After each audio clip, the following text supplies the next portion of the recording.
Dun, dun, dun, dun, dun, dun, dun, dun. Ole, ole, it's show time in the tiki tiki tiki tiki tiki room, in the tiki tiki tiki tiki tiki room, where the birds sing words and the flowers grow in the tiki tiki tiki tiki tiki room. I sing down in the strawberry. Mi amigo, stop the clutching. You sound like a bunch of old hands. I like to eat ice cream on the weekends because in the tiki. You sound like a bunch of old in hands. the tiki tiki tiki tiki tiki room, in the tiki tiki tiki tiki tiki room, all the birds sing words and the flowers are Mexican. Mexican. In the tiki tiki tiki tiki tiki room. Welcome to Tell me in the Walt flowers. Disney's Magic Kingdom in Disneyland, California. Tell Hey, us about the Disney worlds. tell us about the Disney Worlds. Okay, I know so much about Disney World and Disneyland, and I've only been there once. Do you know more than me? Yeah, Because you watch the docs. I watch these documentaries all the time. Yeah. I even rented some books about Disneyland Really? and Disney World and Imagineers and all that amazing That's pretty magical cool, though. stuff That's pretty where cool. Walt Disney creates dreams and makes them real. Walt Disney was a guy. He What was, a guy. Oh, well, of course he was a man. He was a good guy. He was only a man. He wasn't... I don't know. Never mind. He wasn't Forget flesh and forget blood. it. He Look, was spirit. We're just talking. We're just talking. Here we are talking. Look, I have some coffee with me this Hey, time. let me see. Is there still some left? Coffee. Can I try? Some no. Huh? try Sure. I some? mean, it's not very But it's hot good. anymore. McDonald's Pretty good. Pretty good. from McCafe. McCafe. I don't know how to say it. McCafe. McCafe. McCafe. People are gonna think I actually just took the clip and just kept repeating it on like Yeah, editing. it's McCafe. So, So today's another uneventful day. Guess what? I have to true, say it's I'm in uneventful. celebration today because yeah. it's the end of August. You will August not is have on its way another. out. August is right on its way out. You won't have another podcast for August. So- Until next August. Hey, Hey! mi amigos. Where it will still be not hot. Not hot. Sorry if that scared anyone, but it's one of those things where it could scare you. It was could not Jacob's scare idea. It you. wasn't mine. But that's the thing. You got to put something at the beginning. Yeah, so sometimes. today is another uneventful sort of not podcast, whatever we call it these days. I don't know. Whatever. Whatever the Doesn't kids matter. call it these days, I don't know. Back in my day, we had Game Boy. None of that color crap. No, never mind. Forget this. But I Yeah, think so all we're nothing going to really. talk about is basically how our week went and things with various different topics. And we asked you, the people on the Facebook, audience, the great the people. viewers, though they can't view, the listeners. I hope we'll never have video. the listeners. Why? Because it's stupid. I don't know. I never really understood so much the idea of video podcasts. Yeah, I don't know either. But I don't know, like, that's the funny thing you mentioned because, like, think about let's the- say Tested, I watch that on video Yeah. all the time. Even if it's like this 2-hour podcast of just them two talking or like 3 people talking. And it's not very interesting to me, but it's nice seeing at least people's faces instead of just having to imagine it. While you're drawing, right? You can Yeah, look while I'm in the drawing, corner. just have the second monitor, pull it up, and just listen to these guys talk and just see I guess their that's little faces. it's a good. See application their of that. pug-nosed face. Yeah. I don't know. I mean, it's hard. I suppose maybe video podcasts are useful when you show stuff on there. Like, hey, Phillip, I got this, picture here that we can look at all together. That seems useful, but I don't know. It seems like a lot of work. But maybe it's not. Maybe it's not. I'm like tested guys. They just put. They have to edit the. Actually, I don't know. They 'cause don't there's- edit the video. No, because there's cameras now that can detect who's talking based on the volume. Yeah. They can switch to that. Okay, it's like, I guess it's not that bad. Yeah, so I was thinking about our, like, What were you thinking? our discussion dynamic, Okay. Jacob. Yeah. And it's really difficult for me to pinpoint exactly what sort of, because usually a good dynamic requires 2 opposites Mm-hmm. kind of talking to each other. And that got me thinking about when we were talking together. Thing is, we don't really talk about many things in depth, at least not now. So it's difficult to try to be a little bit more snappy and, funny and, have an edge to it. Yeah. And I think the reason for that is because me and you are a little bit too in sync with each other. Mhm. We kind of think of the same things a little too Like too frequently. So when we talk, it's sort of like we have the same kind of opinion. Yeah.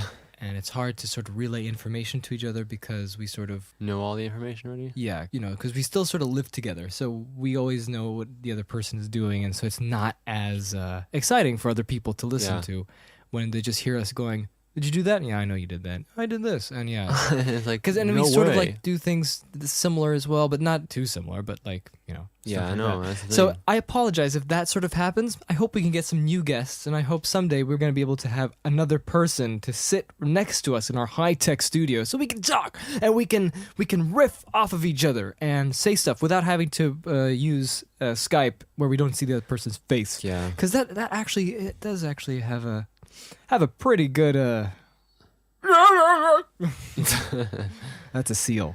That was my impression of the North Atlantic Skype is seal. that it's very much like a phone call. Get out of here! Get out of here! Blah, blah. Skype's actually a little bit weirder than a phone call because a phone call is you can hold it up to your ear, old school phone calls. Yeah. You can wave your hands around and talk around. But when Yeah, you're on, weird, when huh? you're on Skype, no, it's good with the phone. But when you're on Skype, you're sitting in front of a computer screen and you see the person's icon there, and you're just like talking in front of the screen, like, Yeah. I think this, and you're waving your hands, looking at a screen. I know. I See, you do that. always I do that. See, Jacob actually screaming. I'm not the one doing the screaming Because this time. Philip, you do it so often. Okay, here's I'll tell you. Okay, this is it. I'm gonna tell you the problem with this. Ready? Is this it? Are we done? The problem with this is that what you do when you do that is you're telling the other person, I'm not listening. That's not true. I'm messing around going, yeah, Or for example, I don't know what you guys are talking about, so I'm just going to go, that's right, yeah.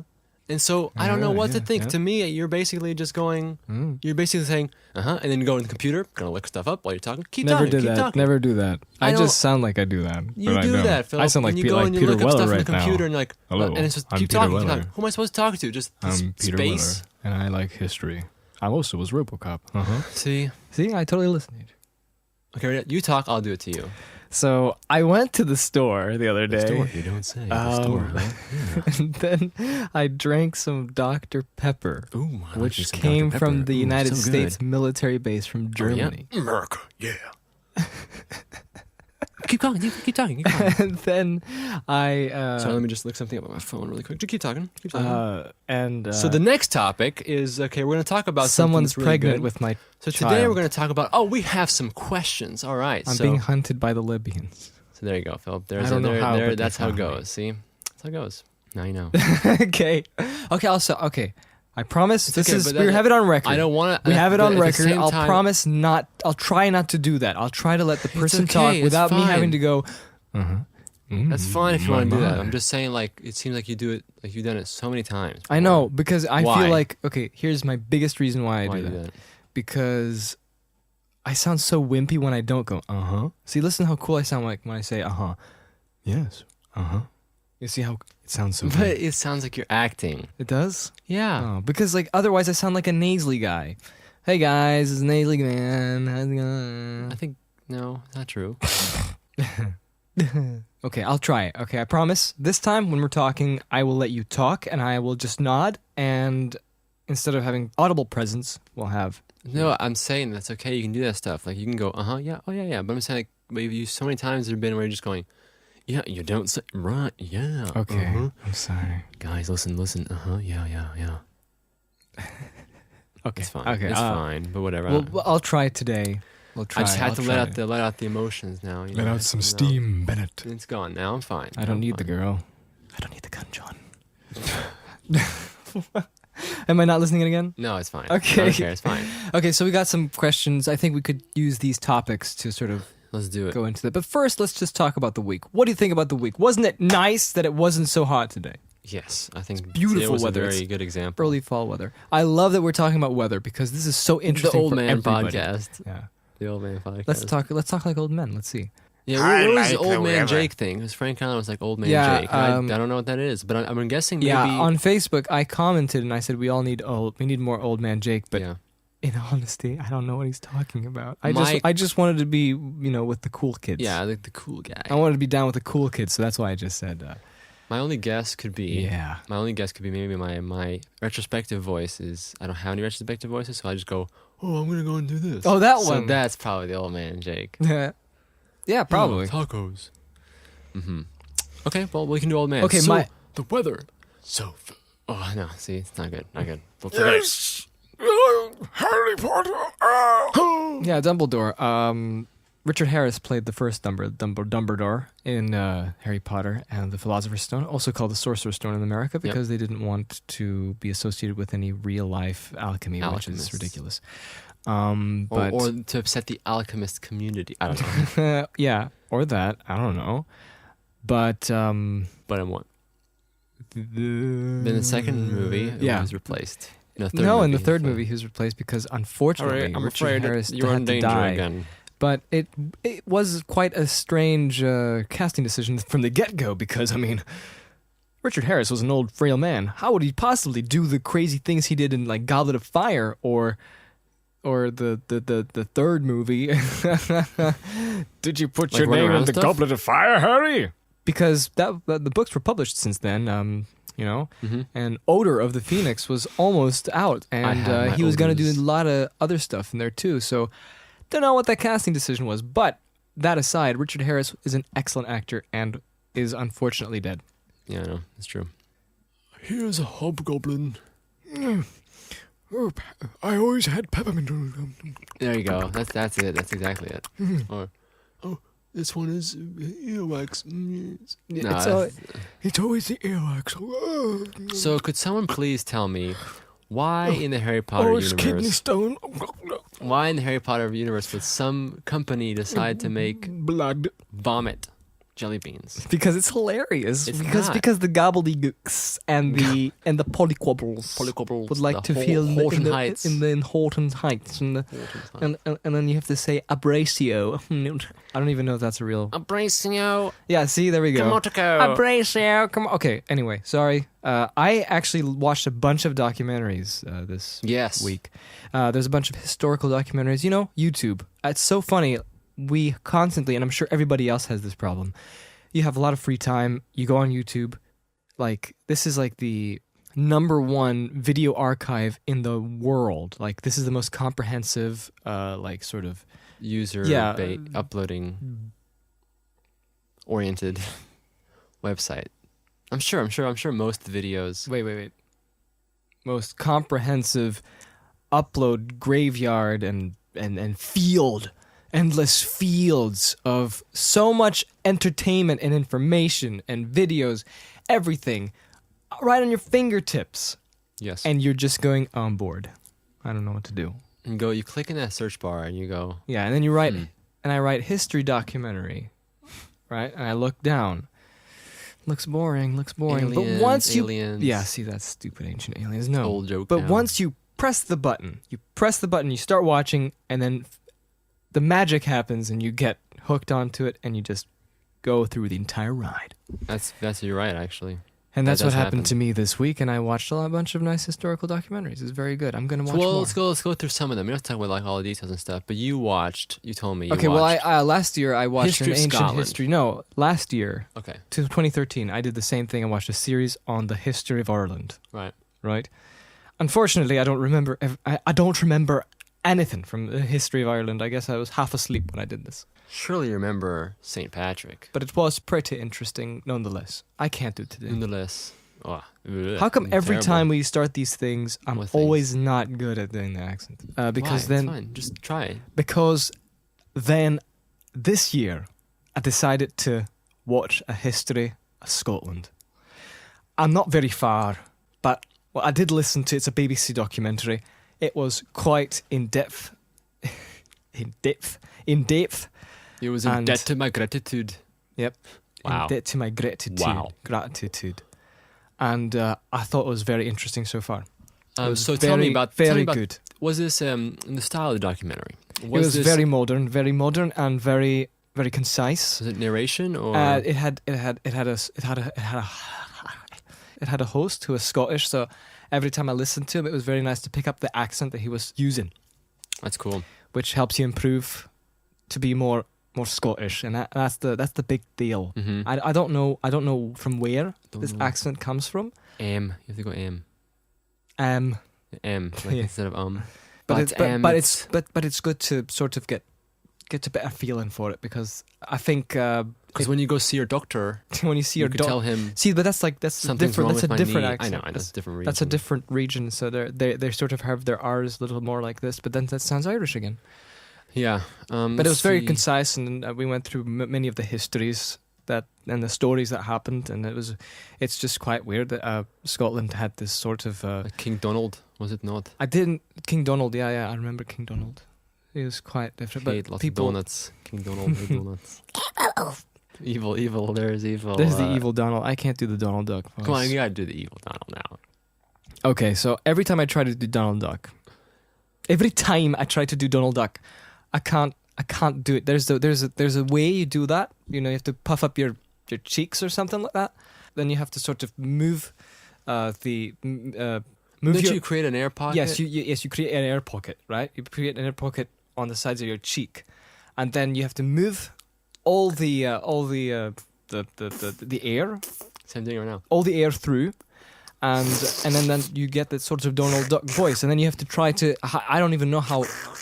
Something like that? Like that, yes, but you have to make words with that, and I can't make words with it. But you can do the evil one. But I can do the demon possessed Donald. So here we Let's go. hear it.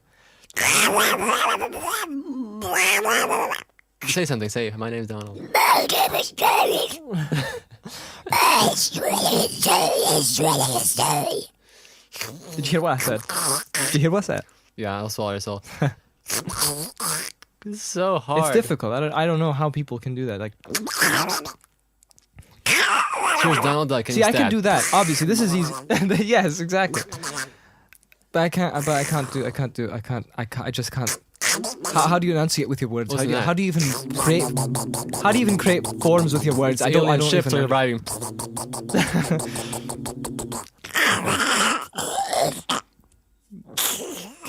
Donald Duck. Drink Donald Duck drinking his soda. Yeah. But that'd be cool if you could learn that, because I feel like that would be, one step. Then we can do all three. We can do Mickey. Yeah, Mickey. Yeah, that's pretty good. Pat yourself on the back for being stupid. And See, I was then, gonna say something, but I don't know what to say. oh boy, I sure love being on this podcast. Hi, Mickey. I'm glad you do. Yeah. Remember that time at Disneyland? Sure do. Yeah, I was It's never weird there. It how- was a figment of my imagination. Now fly They're talking away. about sex. Remember that Yeah, I part? remember that. We need to put a picture of that. That was funny. I drew a picture of us. Yeah, we watched him Drew. Me, Jake, and Drew, the one who was on our April podcast once. We were at his house. We were watching Enchanted, and Drew was doing a pretty good impression of Mickey Mouse, and he was making funny comments. And when they were talking about sex, they were Yeah, what was that movie? Enchanted. Ah, right. Yeah. And then there's Goofy, right? Maxie. Okay, Goofy. Gosh, or something. He says something like that. Well, gosh, You know what's a good Disney movie? It is the I believe it's the 40s film. We're going fishing. We're going. Never mind. I thought I could do Goofy. I can't do Goofy. Do you know that movie where they go and it's a short film where Dude, Donald, all the Goofy short films are pretty hilarious. They still are. Remember the narrator? Yeah, I think they were good, weren't they? Those No. Yeah. No, that short One of the best screams in the world. the short movie with Donald Duck, Mickey Mouse, and Goofy. They take a trailer and they gotta go somewhere in this trailer. And That's a good one. The the traveling one. whole episode is about them shuffling, cooking the corn in the pot. Yeah, and everything's fixing the bouncing bed, around. Everything's bouncing around. Because they're going across Someone's some rocky, driving, someone's- That's a good one. pathway, the mountain or whatever. He'll be coming down the mountain when she comes. He'll be gone. I can't do the. So if I could just do that and Donald, it'd be great. Be really good. Be really good. See, I need to listen to the voices before I do the voices. It does help. I think so. Because when you listen, you can get all the little. See, I think the key to learning an accent probably would be to learning the little things. Learning the little things, or like learning a pronunciation that. like how they string like you two could things say- together, or how they string two words together. Because Yeah. there's always a difference when you put two words together and then you keep going and talking, Yeah. as opposed to just the normal word. The normal word, because when you start talking really fast, it comes together in a different It way, forms- and you start it enunciating forms- it differently. Words the length of German words. Einheitsbahnhof Verstetigungs vermittelt. Is that really a word? Nein, this is Oh, the. man. Nein, Einstein-Bahnhofsverstetigungs-Erklärungsmitteln. So you can just keep making Yeah. up words, and it's great. Krankenwagen. Yeah, Krankenwagen. Okay, back to history. Let's do it. So yeah, you went Grecians. through. You went through the Yeah, like Greek history. Ireland and Scotland, then you went Greece, right? Ancient Greece, brief history of England. Great Britain. Mhm. There's a difference there. And then you went and did, I believe, Aztecs. Aztecs, China, ancient China. It's China. overall pretty good. China. So overall was pretty fun. I'm very happy to be able to do that. Not that I didn't know anything before. I obviously did, but it's always good to sharpen your things, even though you forget all the names. That's the hardest thing to remember all the names. See, I already forgot the city in the Aztec the city dates and names are pretty hard. where Mexico City was built over. Because of Cortez. But I guess it helps. Like I was talking. Azteco. I was talking to Tim about it yesterday. It was actually the day before yesterday about like remembering all these things in history, and he was talking about how it does help, and it's true. It does help to learn more of why stuff happened versus just the facts. Oh, Because that's then only it's you easier have to, the like, for story. example, like if you remember some of these stories you're talking about, that's easy to remember. And you go, oh, that happened because of this guy was doing that. This guy got mad, and so on. Versus It's just easier, like yeah.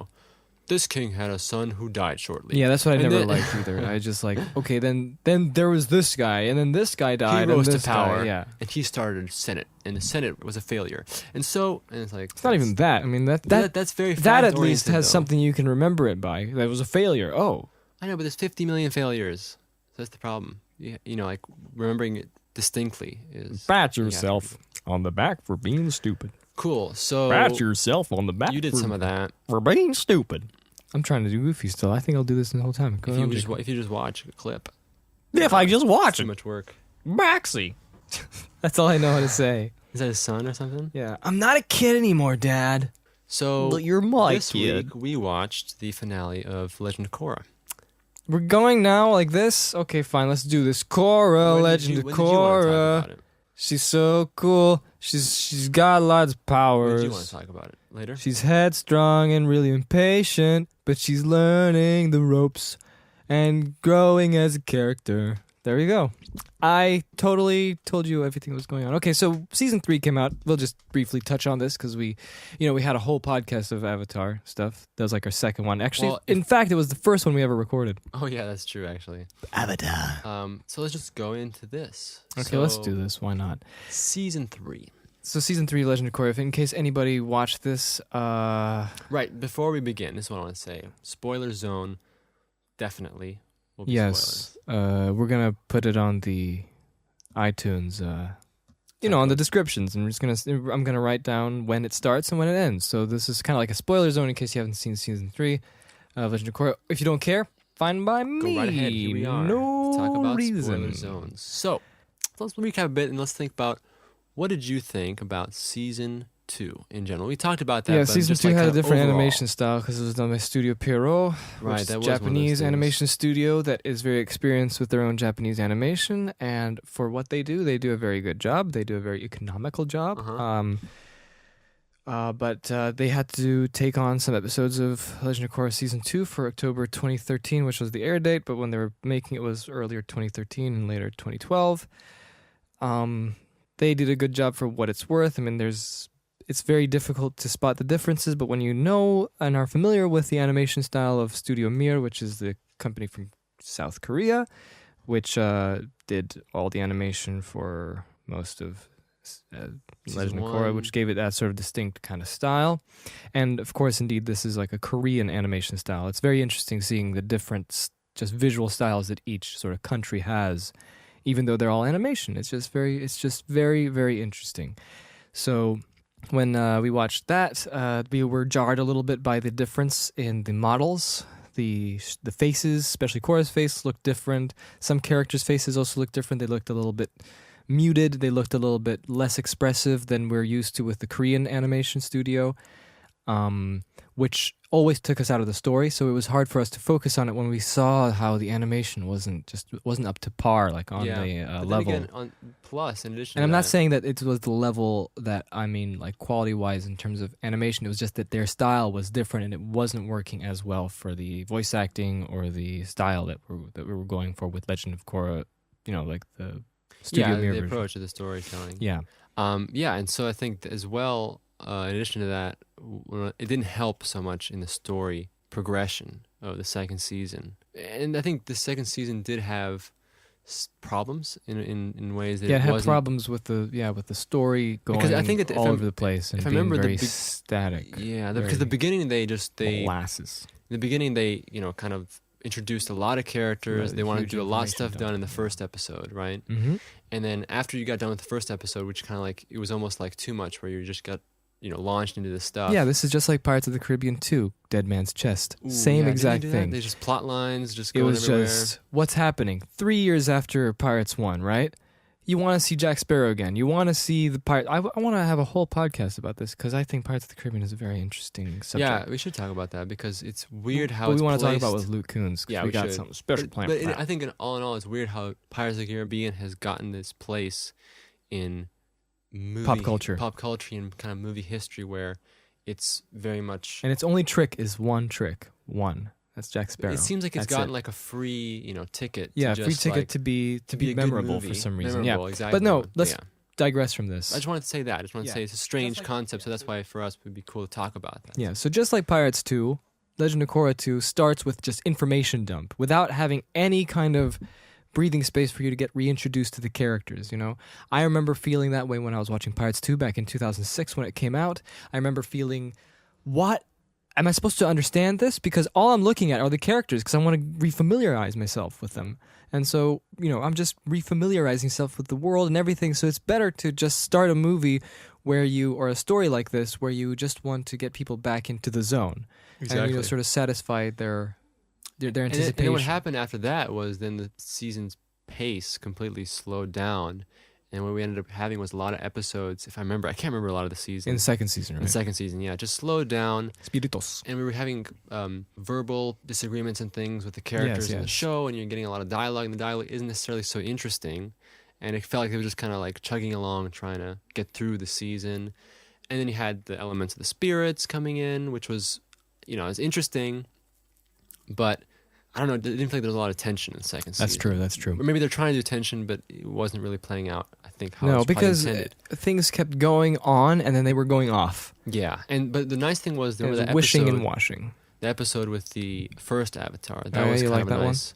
Yeah, I mean, I don't know. What do you think? That was all right. I mean, I think it's cool because it was a nice transition in the middle of the season where Yeah. you had something else and it was a different style. Actually, as well. yeah, you're right. In that context, yeah, it's good. And so you Good. kind of went, oh. And then Studio Mirror was able to do the rest of the episodes pretty much. Mm-hmm. And I don't know, we always could tell a difference. And when Studio Mirror got to be able to do the animation again, we could easily see that the characters had their models were back to normal. It felt definitely Korra's like face back stopped to- being a circle. It now became an oval, which is what it's supposed to be. Yeah. And yeah, it was just easier to watch. Yeah. Because we were just used to that, and that's the style we sort of like better than the other one. But Yeah. not to say. And that so other the one is second any series finale was bad. All right, I didn't really it was okay. like it that much because it was like a Godzilla fight. And I think the central villain in the story wasn't very good. No, because at the beginning you could easily tell he was going to be the bad guy. Yeah. That was a pretty bad, little. But the villain Not also mystery. was kind of a more spiritual force towards Yeah. the end. But I don't know if it worked so much in the storytelling. Yeah, and then at the end, the creators wanted to be a little bit bold Mhm. by cutting off. Oh no, this whole thing, Oh, this yeah, crux right. that we had with having the Avatar able to contact the spirits from. Not the spirits. What am I talking Past about? avatars. Yeah, contact the past avatars, which was like a whole thing from the entire series since the first Avatar show, and to change it, now they decided to permanently sort of switch that off, Mhm. which is I admire being bold about changing things in the plot, and I think more shows should do that, and they Especially if you shouldn't. stick to it. I mean, that's the thing as well. Yeah. Because a lot of times I feel But like who knows? Maybe in season 4 they're gonna bring it back. Why not? I don't know. I don't know. But it'd be nice if they kept at it because Yeah, so that's what they did, and they did the thing with the spirits, and they said, "Oh, now the spirits are going to be from the spirit world. They're all going to come into the real world, and it's going to be a whole new thing." Yeah. And I was like, "Oh no, I don't really want that because logistically, it'll just that wouldn't be that interesting, in my opinion." And I can see that the creators wanted to really push that, but then when season 3 started, it started out like that a little bit, but it sort of like just decrease. Well, season 3 wasn't with the really, spiritus. it wasn't a continuation of that. It part of the wasn't, story. but the thing is, like, this was blown up to be like, oh, it's going to be a different world now because all the spirits are Yeah, I know. running around with human beings in the real world. And I guess they built it up a little bit too much, maybe. So then, when, no, I think that what they tried to do is I think that they were going to go with it, but then they think so? decided not to go with it because it was a little bit. Because it's logistically hard to think of when you know, like, to make it a different world instead Yeah. of something more familiar, you know, where you can just Yeah. focus on the story and not have to be jarring with spirit yeah. and animal. So anyway, so that's essentially season 2. Now, when season 3 started coming out, what was nice was that they kind of went in a pretty different direction. We finally get out of Republic City, which is nice. You know, we move out of that because it was a big part in season 1, which is great because I introduced the city, introduced kind of this new world after In Republic City. after the original Avatar series. This quote-unquote futuristic city. And then in the second season, I don't remember if there was that much Republic City, but I felt like there was quite a few things that happened still there. Yes. But now in the third season, we get we get taken on this journey, a more of a kind of a personal journey of the Team Avatar, right? And Team Avatar. suddenly people can airbend, which is a Yeah, phenomenon the they didn't mysterious explain for some thing. reason. Yeah, Maybe they will explain later. hopefully they will.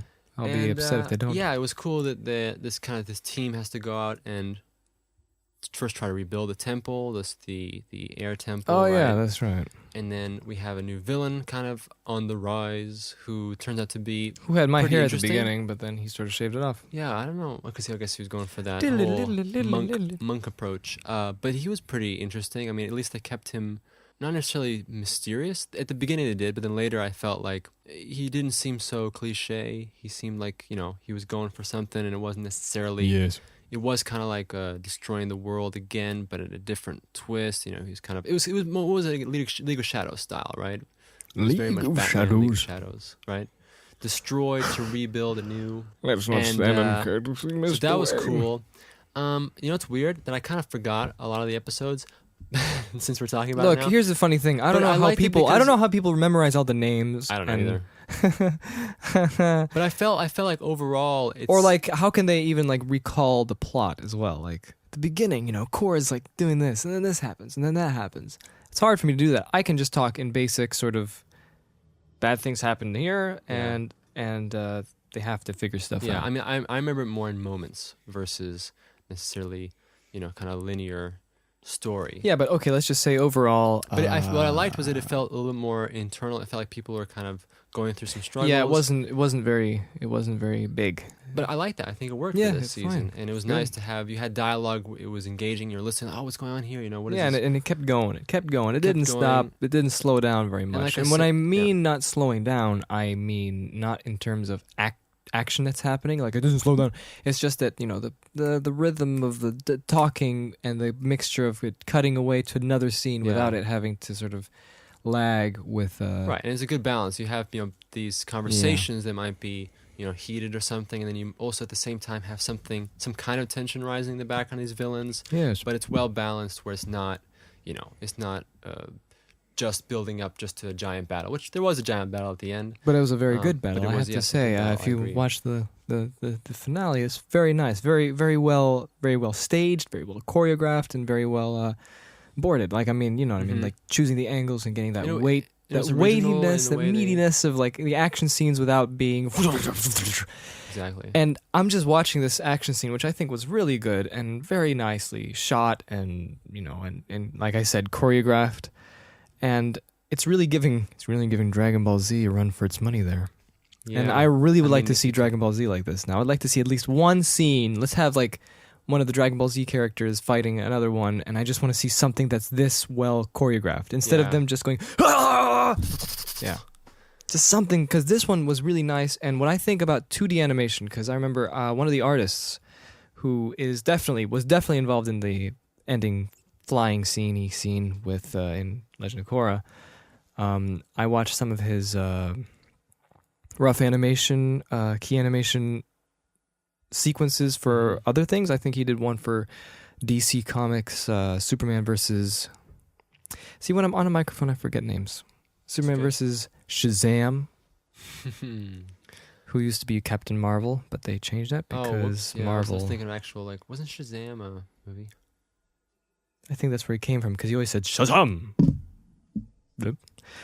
And there's this fight scene between him and Superman, and what I think 2D animation can really do is because you're going frame by frame, and you could cheat by making things faster, and it is easier to animate when things go faster. But what this guy did was he actually implemented weight and like gravitas when it came to cutting between shots and angles, and you could actually feel the weight of people flying, even though it's weightless. But what I mean is like just the perception of the scene. Yeah, and then the framing was also very good.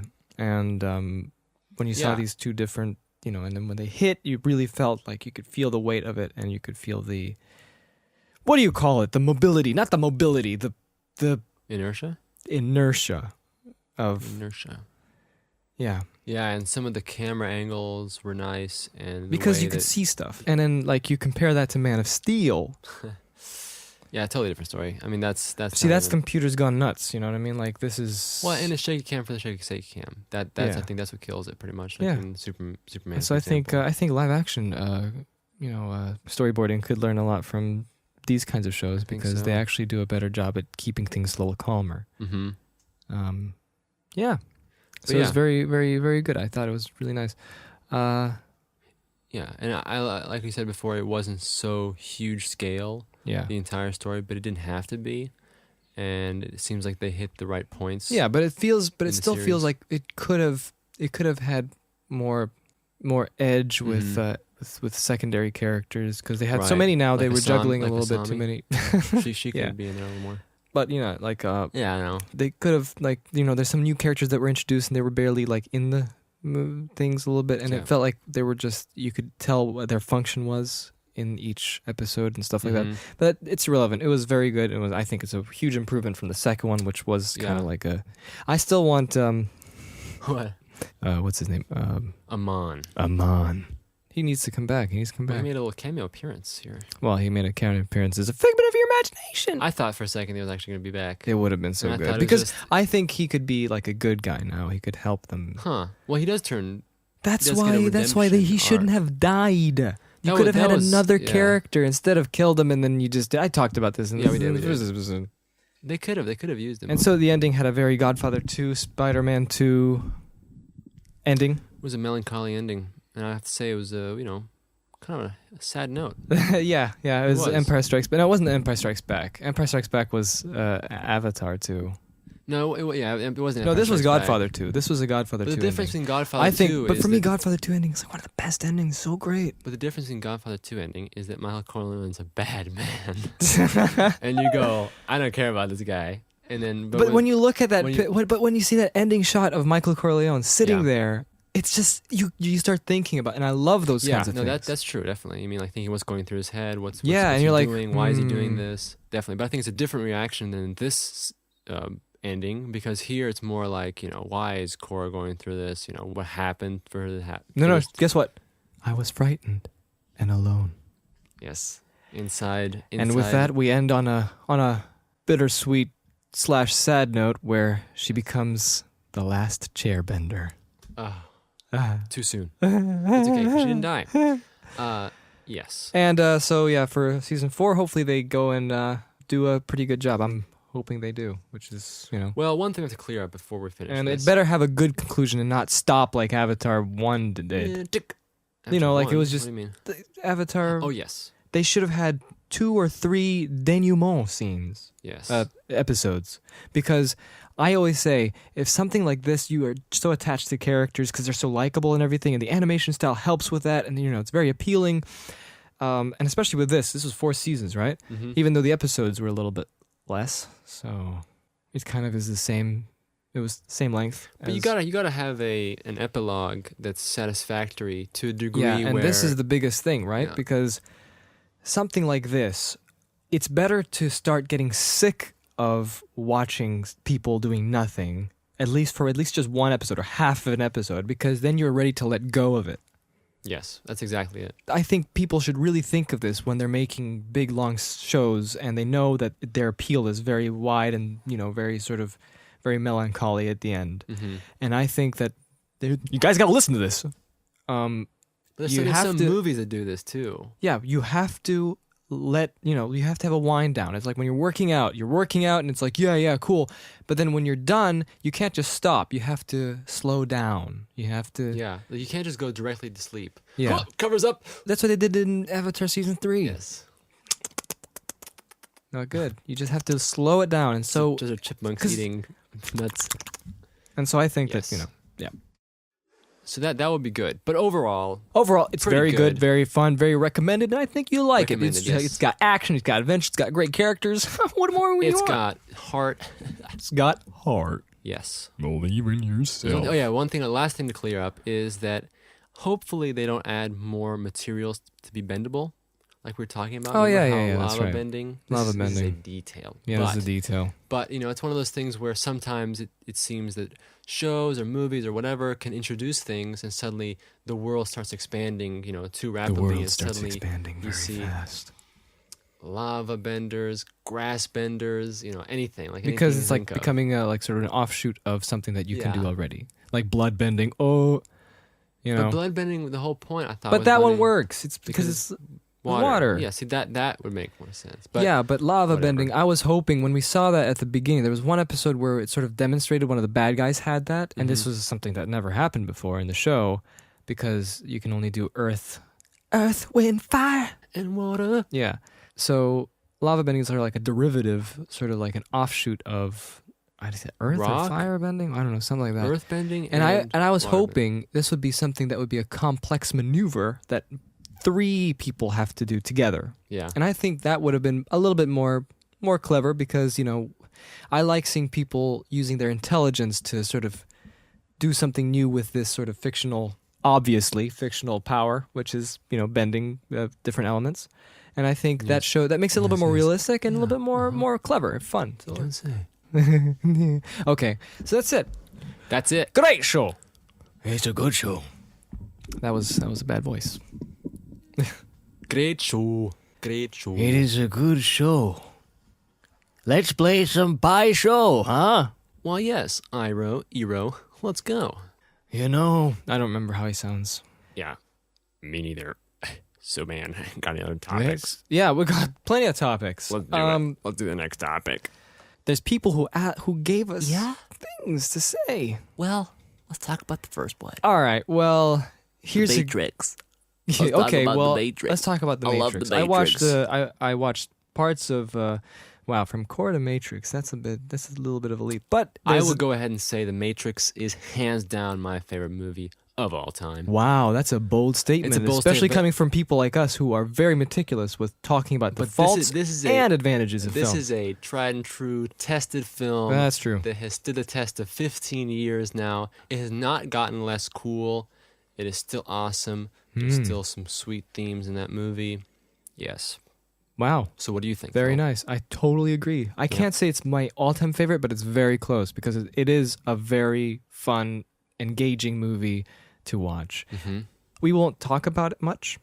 We'll save it for when we. We'll talk save it about- for when we actually have a marathon. We watch all 3 films on a nice screen with nice sound and everything, and then we're going to be able to actually just go through it because I think the sequels don't get as much credit as they deserve. Yes. That's not saying that the sequels are.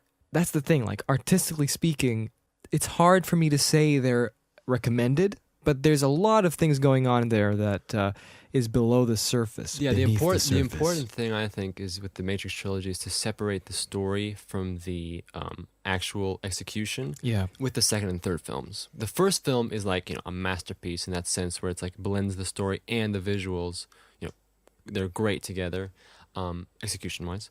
The second and third films, you have to kind of branch it out and realize here's the story that the Wachowski was trying to tell, and here's the execution of the movie. Yeah, which we will talk Unfortunately, about. the execution wasn't as good as the first one, but I think that's the approach I think to take with the sequels. Yeah, at and least. we'll talk about that when we are able to watch it, whenever that happens. So keep your ears peeled. Bleh. Speaking of The Matrix, I watched another favorite movie, Star Wars. Oh yeah, let's talk about this. Star Wars. Here's a funny story. So I'm ready for 2 the days funny ago, story. 2 days ago, literally 2 days ago, which will be 3 days ago since you watched listening to this on Monday. I was looking through my old files. You were looking at old files. Okay, I get your point there. And I was looking through the files. See, it's so hard to concentrate now. But it's not because of that. It's just because I'm just not very good at talking. See, this is the thing. This is why I think talking with Jake is harder to do, because it's harder for me to Talking with Jake is harder. because it's harder because it's like harder for me to talk I know, with dude. I know it's you hard. because we know each other too well. Like I know exactly what you're gonna say. And that's why I don't have to Exactly. use grammar many so words. much. You can just go. Star Wars watch yesterday. Yeah, see, and Yes. that's the thing. I How hope. is Okay, Babby well, formed? guess what we're gonna have to do next podcast? But you know what's funny? If we have to get a guest, or I'm just gonna go insane because Okay. I can't talk to you like this. I can't. try it. We Try to need talk 3 to me like you people. never met me. Come on, man. Let's do it. Okay, I'll try, but Not it's like not you never gonna met me. help. Like you met me. Like for example, we know each other, but we're not like But it's difficult. besties. It's just really besties. Besties. Ah, It's okay. Forget it. Just tell your story. Your okay, Star my Wars story was, because we talked about Harmy's despecialized edition and Yes. preserving the Star Wars Do we trilogy. still know why that's news? Like, It's news because Disney is like unofficially right. rumored to be working on, restorations for the original films in anticipation for Star Wars Episode 7 to, earn a buck or two. Earn a million. and by the or two. way, if anyone has seen that awesome GIF of Han Solo shooting Greedo, Oh, yes, I love that. it's like it's the ultimate mockery of the Yeah, of the editing of Greedo shooting first and then Han. And that's silliness from the edits. yeah. There's this awesome GIF of just Han shooting 50 billion blasts. No, and Greedo's shooting 50 billion blasts. Yeah, I know. And Han, right? Han too. They're both shooting each other and all deflecting and suddenly and they're two missing each other, lightsabers come out and then and then Greedo takes out 2 lightsabers, and then Han shoots him. I wish I could find that GIF again. I used to love have that. That is ultimate. That is the best. I know. Okay, so anyway, you were looking through your files. Looking through your files, Yes, and you I went, bet you "What's have." this?" You went, Yeah, and I remembered I have Despecialized Harmy's despecialized edition, but this is like an old version. This is like version 1, and he's already at version 2.5, which is infinitely better in quality because this is the one that I got was taken before the Blu-rays came out, so he had to just use the HD TV rips and Right. stuff like that, and it was very patchy, and I could tell it was patchy, and the grading wasn't even that good, and was apparently not as accurate as it is now. So I just decided to play it because I had it, just for fun. Uh-huh. And I started watching a little bit, and I'm like, okay, what if I watch this without knowing anything about Star Wars? Like, I'm just watching this from the beginning, like For I the don't first have any time. So I really focused my mind into believing everything I'm watching is new. So I was watching it, like taking it at face value without any kind of backstory to Yes. hinder my judgment on the movie. And interestingly enough, I actually went through the entire movie. I can't Crazy. believe this. I was really always trying to think, okay, what happens next? Who are these people? Why do I have to know these names? Okay? Mhm. So with that in mind, I watched the film. And I have to say, the things that I gathered from it are quite different from when I usually watch Star Wars because we're so familiar with it, right? Because we usually watch Star Wars like Luke, yeah, my boy Luke, yeah, Yeah, he's you in see the what I mean? house. Yeah, exactly. Obi-Wan, woo! Yeah, see when Obi-Wan comes in R2-C3PO. in the yo. That's how you watch Star Wars every time. Yeah. So when I was watching this, like Darth Vader comes in and he's like dun dun dun dun dun dun, dun, dun and he like grabs. And the Imperial officers are I was are pretending whispering to this Darth was saying, like, 1977, Dude, you know right? he's the Dark Lord, he's the evil Sith Yeah, Lord. look, this guy's bad, right? So the beginning of the film with the droids talking to each other on Tatooine once the they golden land. one and the blue one. Yeah, once they land. I'll be your friend who hasn't seen Star Wars, but you're Okay. telling me about Star Wars for the first time. So you're basically like, Okay, spoiling so the movie, but I don't basically- care. I'm like, I don't care about Star Wars. Okay, so in Star Wars, what happens is there's a rebellion fighting against the evil Empire, and the Empire finally, gained control over many galactic systems, to form itself. Okay. And this was a while ago. So our episode, Star Wars, Because I starts- heard like the intro is like, it's like I heard it's like a long time ago, right? in a galaxy far, Yeah. far away. So that's where it takes place. It's Okay. a long time ago in a galaxy far, far away. And so, as I said, the But it's like evil futuristic Empire, at the same time. well, because it's in a galaxy far, far away. Everybody's space travel. Okay, gotcha. And there's a lot of ships, and there's a lot of think about like knights in the Middle Ages, but with lots of technology. All right, with that guns. makes sense. Laser swords, stuff like that. That would make Mhm. sense. But that's another good thing that you pointed out, because the laser swords, the lightsabers, are actually a more elegant weapon for a more civilized age. So these Jedi Knights are hunted down to almost near Doesn't extinction. Luke Skywalker say that line? I think. Luke Skywalker. This is getting confusing, Jake. I know. I should stop. I'm gonna have to stop. explain stuff I will people already stop. know. Well, Okay, I let's just go. wanted to say that at the beginning, when the droids went to Tatooine and they got lost, they got captured by Jawas, and they got brought to Luke's farm, and Luke takes them in because Uncle Owen needs an interpreter who understands bocce. And, binary load lifters, and, So you were saying how the intro felt a little bit dull, or it felt a little bit like. yes, you and I were was going to "What say are that these the people beginning, doing?" this whole beginning with traveling with the droids, R2-D2, it is you, when they're Mhm. in the Jawa sandcrawler and everything. It was, I have to say, like, it barely bordered onto the what am I watching sort of thing, Huh. because it felt like, who are these creatures? We get very little information, and there's always some kind of a reference to something that happened before, like, we'll be smashed into the spice mines of Kessel, or who knows what. And it's like, what are the spice That's mines of definitely Kessel? like one of those movies. But it's like, something like that. But that's meant, obviously, for you to get used to the world. It feels like you're supposed to just feel Yeah. like in this world. And it barely makes the cut to being kind of bizarre and hard to understand. But there's always a line or a gesture that And I'm sure when you keeps saw back those, in. when you saw those transition wipes, you're like, "What is that all about?" Yeah, but yes, exactly. It's true, actually. And it felt very slow. So the beginning, what were you laughing at? I'm laughing at like interesting. Like, Oh, I huh. thought you were laughing at my speech impediment. What? I have a speech impediment. No, you don't. It's No, not true. I don't. I have a speech impediment. Lies. Lies. No, it's true. Listen, Lies. I'm going. So when they go through Tatooine and they get captured by Luke. What am I talking about? They get captured by Luke, the dastardly villain. No, Luke's living two lives. Yeah. One life, he's a perfect nephew. Yeah. The other life, he's stealing droids and, And selling going to them to Toshi local Station Jawas. to pick up some power He's stealing converters. droids from the Jawas, stealing them, and then selling them back to the Jawas. Wow. And Making he's running a his buck out his of little a mafia loophole. thing. And also, he has friends like Biggs Darklighter. Biggs, who comes over. He's a smuggler. Wow, we're just messing everything up. Okay. Go back. So this whole part with Luke. The whole intro of introducing the whole beginning. Okay, of I remember where I introducing Luke stopped. Skywalker I and stopped where I said it borders onto the bizarre until someone makes a statement. Like, for example, C-3PO shows up when R2-D2 finds him in the Jawa sandcrawler when they're traveling, and he's like, "Oh, it's you again, R2, great!" And then the Jawas open the gate to sell C-3PO and R2, but we don't know this, and what really puts us back into not being questioning the bizarre is that, we're on this journey with C-3PO and R2-D2, and C-3PO just says, "Are they going to blow us up?" or something like that. I forget what.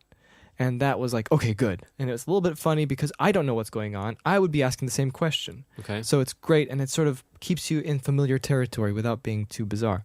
So when they get into Tatooine. By the way, spoilers, in case you didn't notice. If you haven't seen Star Wars, what are you doing? Just go watch it. Get Harmy's Despecialized Edition. Just watch the original one. It's a good movie. It's Yes. a very good movie. So we find Luke and we find his uncle. They get the droids. He's a nice guy, and we have the music to give us a little feeling of, oh yeah.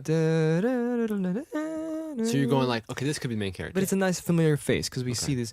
But not much information is given as to who they are and why they're there. It's a farm. What is this? It made me think a little bit like, it's hard for me Here's to. a And especially question. like when I was looking at Luke Skywalker, his first lines, like when he gave C-3PO oil bath. This oil bath comes feel so good. He doesn't have much dialogue that sort of talks about himself. So it's very interesting that we sort of latch on to him Luke? so quickly. But I really didn't, because I really didn't know who he was. The only thing that really helped was the He came back and said, just shampooed my hair. acting. Yeah. Looking proofier than ever. Love it. The acting actually sort of saved it because he was like an energetic That's boy. interesting. It's one of those things that can happen in But the movies. dialogue was kind of like, it was very, we still don't know who Luke really is. That's something that's interesting because like some movies, the acting can really save. Not necessarily poor writing, but let's say the absence of writing of like you're talking about. Yeah. It's not. There's no exposition of the character, but somehow you get into the character because you get it. Yeah.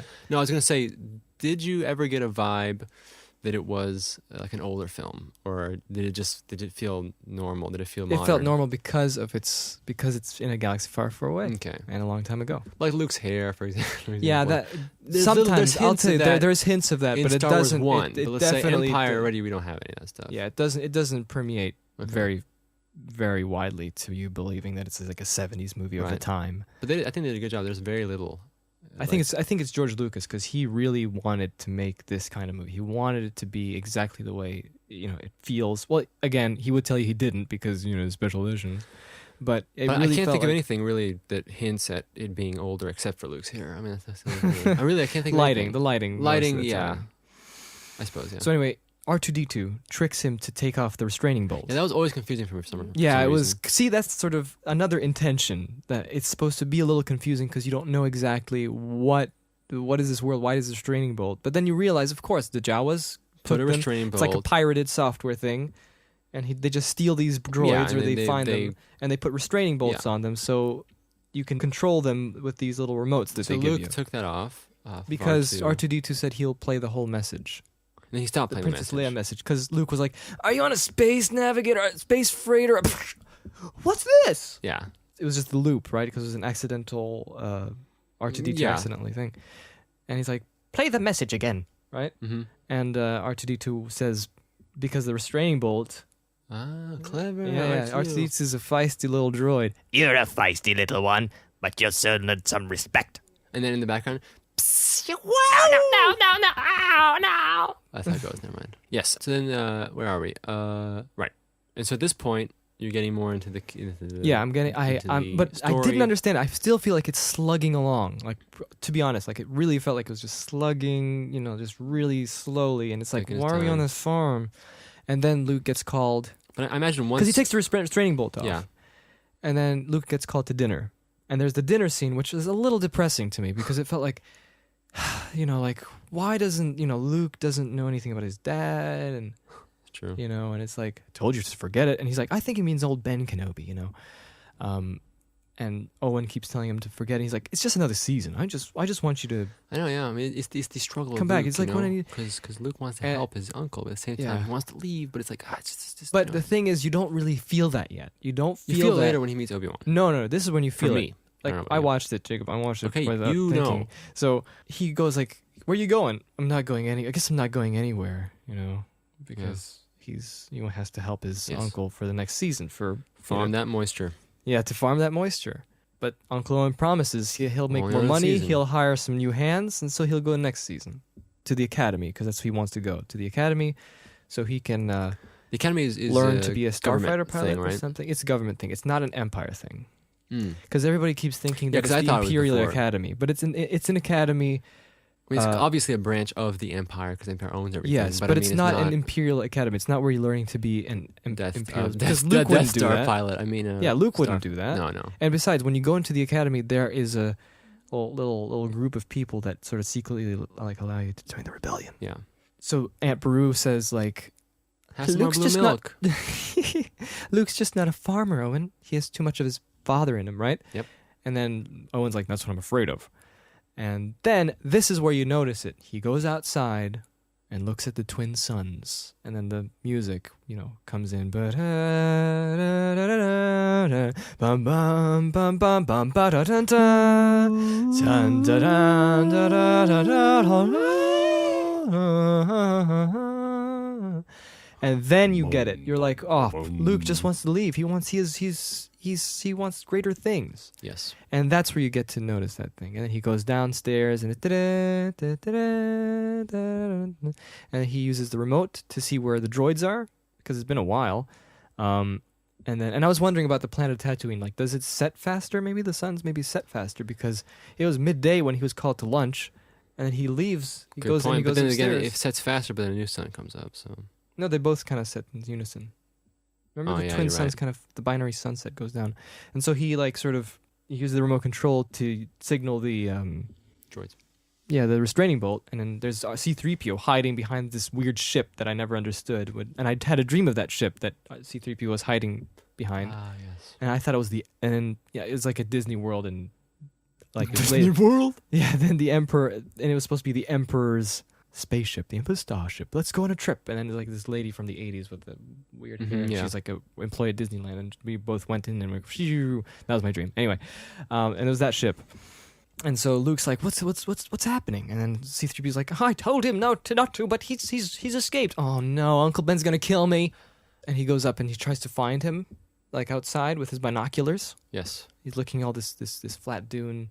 See, okay, so everything is like really, it's still all kind of slow. I don't even know what's going on, and it does give you the feeling that Tatooine sucks. Kind of, don't like it. That's good because it's telling you, making you feel for Luke, and he wants to do it, and it does feel like. What's going to happen? This is so mundane already, even though it is Tatooine, but it's still great mundane. Because now when we start, and that's good, that's right? when we meet Obi-Wan. Mm-hmm. So then the next day, he and C-3PO go into the canyon to find R2-D2, and they have like a scanner to check where he is. So like generally his general position. So they go there, and then the Sand People attack, right? Mm-hmm. And Luke gets knocked out. Now my impression of the Sand People was, when I saw the first shot of, them on the canyon, and one of them sniping, like, he's ready to snipe. He's just ready to kill someone. Remember, there's like a little Luke speeders on the bottom of the canyon, and there's just this guy just going, I'm going to kill him. And then the other one's like, no. That's it's like, man. But when I first saw it, I was like, this is, like, there's so many people on Tatooine, so many different creatures. That's my first impression. Multi-special. Yeah.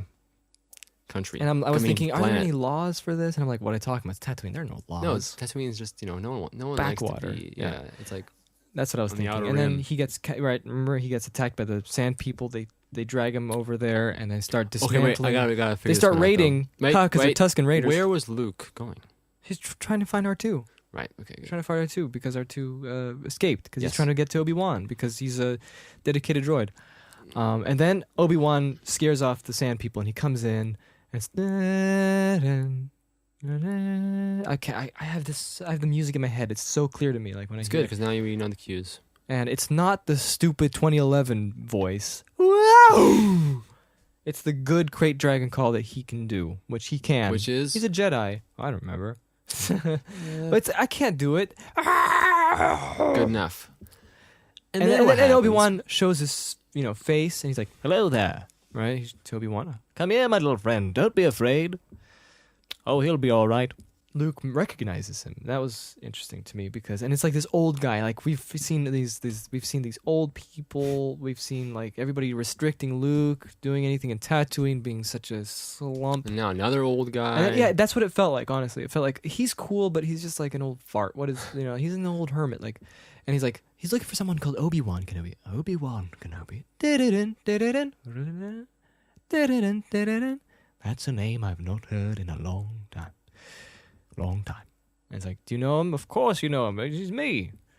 And they go quickly to Obi-Wan's place because there might be more Sand People. And in greater numbers. They're easily scared, but they will soon be back and in greater numbers. Unless they're blasted by the precision of the stormtroopers. And they find C-3PO. And C-3PO's arm is cut in half for some reason.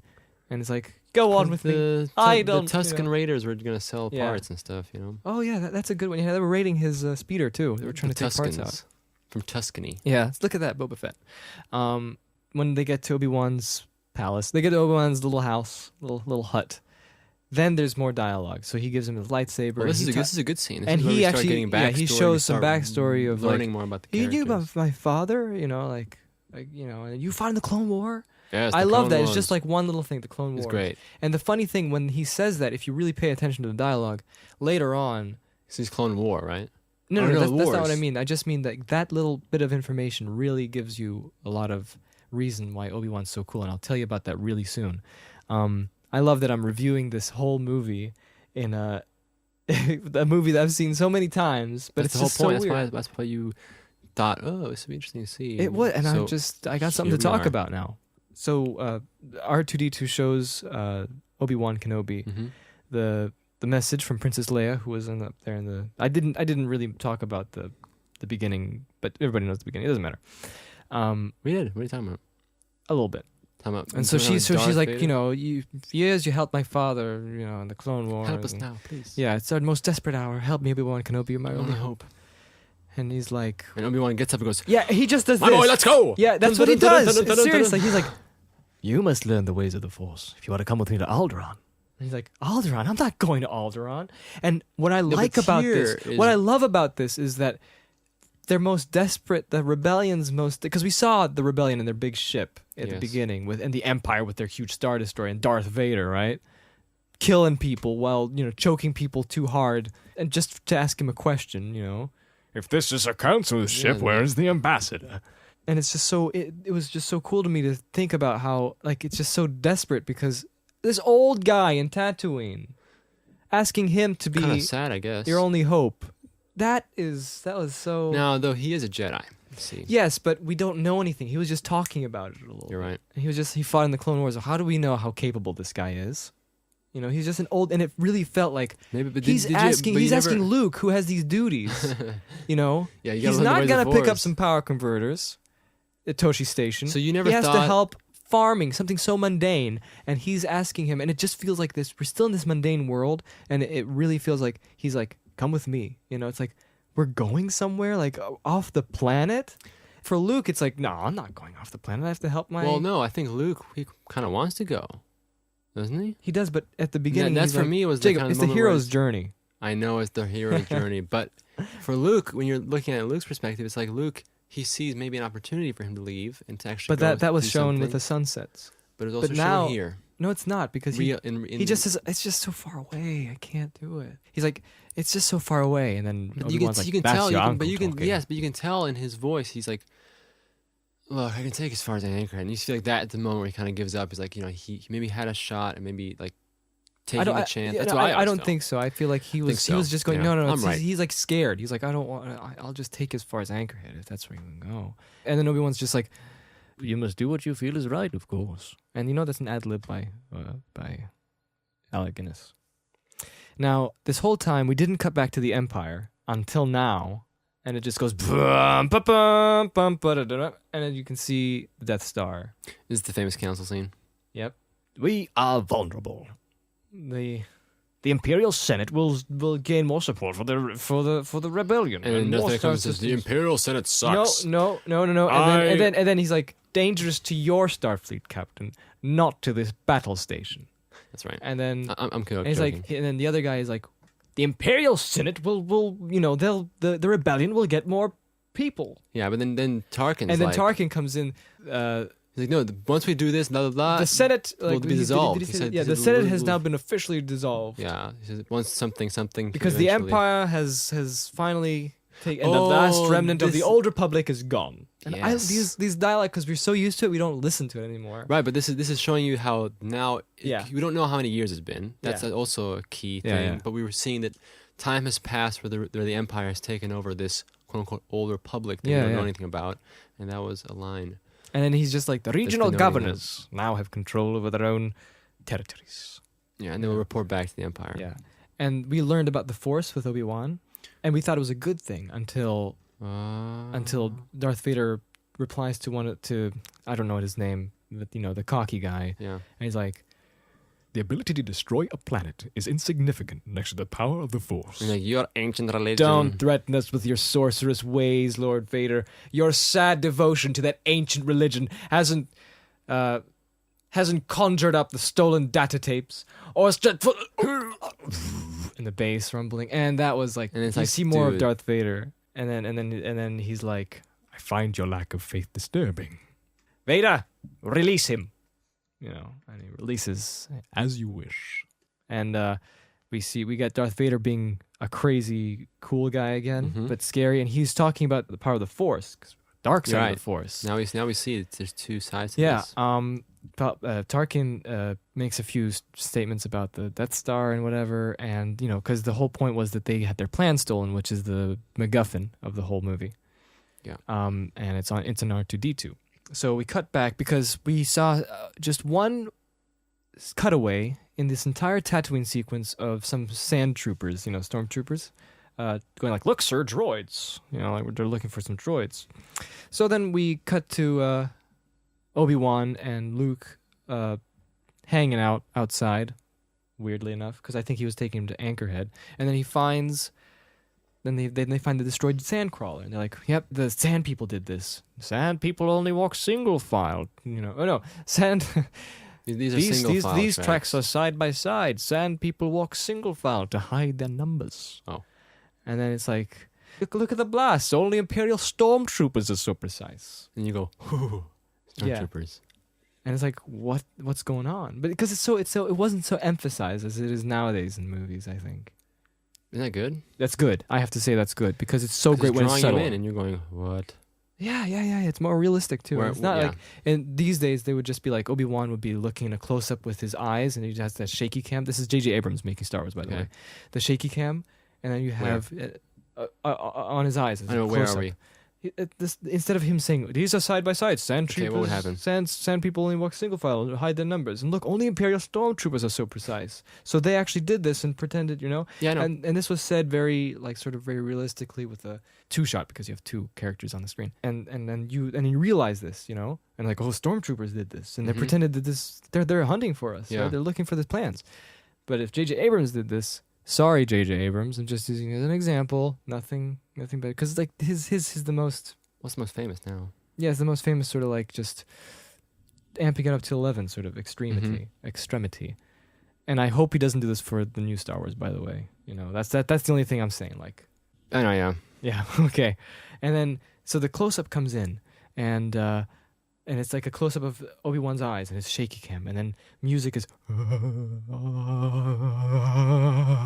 because everybody loves that music now. Yep. And then he just looks. And then they have a shaky cam, handheld shaky cam, another close up of looking at the prints, and the bullet shots. You know, the blaster shots from on the sandcrawler. That's how it would look like. It cuts to that. And there's Luke Skywalker in slow motion. Ben? and then Ben Kenobi can see him scared. He's like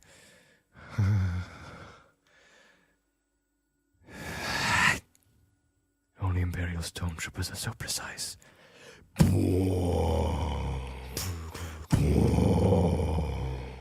And then Luke's like, What do we do? that'll lead him back home. Anyway, sorry. Let's just continue here. Luke's like, if they knew this would happen and this would happen, that would lead them back home. Wait, Luke! And he gets onto the speeder. He goes.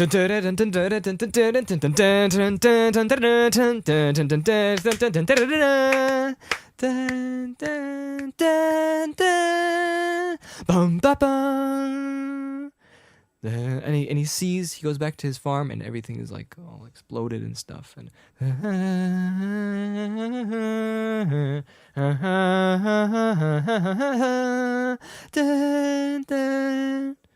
bum bum, bum bum bum bum bum, and he sees the gruesome corpses of Uncle Soon-Dead and Aunt Gonna Die. And it's the horror of that. It's pretty. That makes It's pretty Luke brutal. Realize that on one hand, he's not anymore. His uncle and well, aunt are his whole gone. world is destroyed Yeah, now. exactly. So Those are the he's words like, I'm looking for. and then he says it. There's nothing left for me here. I want to go with you and become a Jedi like my father. And then Obi-Wan's like, all right, let's go. And then they just go in it kind of weird tone shift because it just kind of changes the mood when he comes back. And it just does a wipe away. Mos Eisley. Yeah, Spaceport, you'll never find a more wretched hive of scum and villainy. Now, I don't have to talk too much about this anymore because I Why? was in detail at the beginning. Because once we get to Alderaan, if we do, there's just the next half is just action and cause and effect sort of stuff. It's not Right, really but plot what were established. some of the things that at this point now you've gotten into? You Yes, realized, and we still don't know about Obi-Wan. We just know that now nothing for it, gotta go. You know, Yeah. we're going to Alderaan. Now there's nothing holding Luke back. Yeah. Obi-Wan can go with him and teach him. Yeah, but it was so nice watching it without thinking, and so then they get to Mos Eisley. But in the meantime, there's another cutaway with the Empire in the Death Star, I think. I don't remember. I think Doesn't the only matter. scene that could happen. Okay, yeah, but well, look at me talking. Doesn't matter. Then I know there's a scene you missed. I think it was when does Alderaan? later on. Okay, well, what was the scene when he comes in with that torture? Oh, the ball? maid in Was that before? Switzerland. Yeah. Not made in Switzerland, made in London. Was it London? Made in No, England. No. I think Switzerland. I think it's, I don't know. Yeah, the torture device. It doesn't matter. That's just the little thing. Okay. Then they go to so Mos Eisley spaceport, right? They get there, and he's like, the droids, right? You don't need to see his identification. We don't need to see his identification. He can go about his business. You can go about your business. Move along. Move along. Move along. And he's like, I thought we were dead. And he's like, the Force has a great influence There's on a the great saying: weak-minded. if you use the Force, you will not be dead. Yeah. And then there's another hint at Obi-Wan. He's pretty cool. He's not just some old fart. Because I thought this is like a hopeless mission right now. Because like, how's this old guy gonna get to Alderaan, and across, like fighting all these stormtroopers. So then what I noticed was from the beginning, I noticed that Mos Eisley really sucks. It's like really bad. Don't like it at all. It's like this backwater sort of Western. Yeah, I mean, it's just where all the criminals of the galaxy. But the special go and edition meet. tried to make it more happy. Oh. Yeah, this is pretty sneaky and criminal. Everybody's like just doing backhanded deals and Shady deal. Mos Eisley, and it's really, I didn't like it. I was actually kind of depressed. I was like, maybe I shouldn't watch Star Wars anymore because I liked my image of Mos Eisley and Tatooine better. Your vision has been clouded Yes. by the versions. Yeah, because you watch it so many times. And then they go into the bar, right? You're droids. We don't accept those kind of. And then you just have this onslaught of different aliens. Dun, dun, dun, dun, dun, dun, dun, dun, dun, dun, dun, dun. Boom. Dun, dun, dun, dun, dun, dun, dun. And then so Obi-Wan's talking to a bunch of people in the bar, and Luke Skywalker is just sitting around looking at other people. And then this crazy idiot comes in, right? He has a name now. They all have names. Every person in that bar has a name and a background because Extended Universe is crazy. And then the other guy comes in and goes, He was going to be an architect. He doesn't like you. I'm sorry. I don't like you either. I know this one. I have the death certificate. No. You watch yourself. We're wanted men. I have the death sentence on 12 systems. Death certificate. What am I talking about? Be sure to bring your death certificate. Yes. And then he's like, I'll be careful. You'll be dead. This little one's not worth the effort. Come, let me get you something. That's Obi-Wan. Obi-Wan, he's doing the wise Yeah. things. And he just goes, Rawr! And then I think it's the spider guy with his suction cup hands who takes out his gun. And then It's got a gun. No, It's you know, Obi-Wan. what did the bartender do? Like, no shoot, or something. I like don't that. remember. Woo! And he goes down under the counter. What a wimp. Yeah, and you could tell that guy was dubbed over because he's an English actor. He looks English, like you could just tell. Yeah. But it's like, you're droids, and you look at his mouth. He's like, you're droids. We outsave those kinds here. And then Obi-Wan whips out his lightsaber because we only saw lightsaber from Luke, and he just goes, and his hand gets cut off. And we're looking. Even worse, his arm gets cut off. And we see Obi-Wan is just holding this lightsaber, and he sips it back in. Yep. Sips it. And now we're like, man, Obi-Wan. He's not He's kidding showing around. himself. Yeah. He's really, I thought he was this old idiot. Yeah. This crazy old man. Who He's lives not up crazy. He's just like incapable of Right. doing anything because he's hiding in this little ditch Mm-hmm. that he lives in, this little rat hole. But the funny thing is, how they used how they did the lightsaber effect. Yeah. They used a rotating stick Yep. that would reflect. They would then shoot these lights on the side, Mhm. and the lights would reflect on the rotating stick, and so Yes. you get this glowy white stick. And then that It wasn't material- perfect yes, though, but it was enough for them to go and then put glow over it exactly. on the film. Yeah. Photochemically. And now when I was watching this despecialized edition, he didn't add this, but this is just inherent into the film when you watch in high res. If any of you want to rewatch Star Wars, this is a good reason why. Every time they whip up those lightsabers in the first movie, you can always see that kind of reflection in the pupils. That white, they look like replicants from Blade Runner. Was that removed later or what? No, maybe it was, but it's so cool seeing that now. I've noticed it just in this version, and it's so wanna great see seeing that because you can actually see every time they were using the lightsabers, you can always see like a little reflection, like a red eye in the pupil from all the characters. Like Obi-Wan, I vividly remember seeing his like Wow. like a little brightness in the pupil. You know what I mean? And also with Luke later on.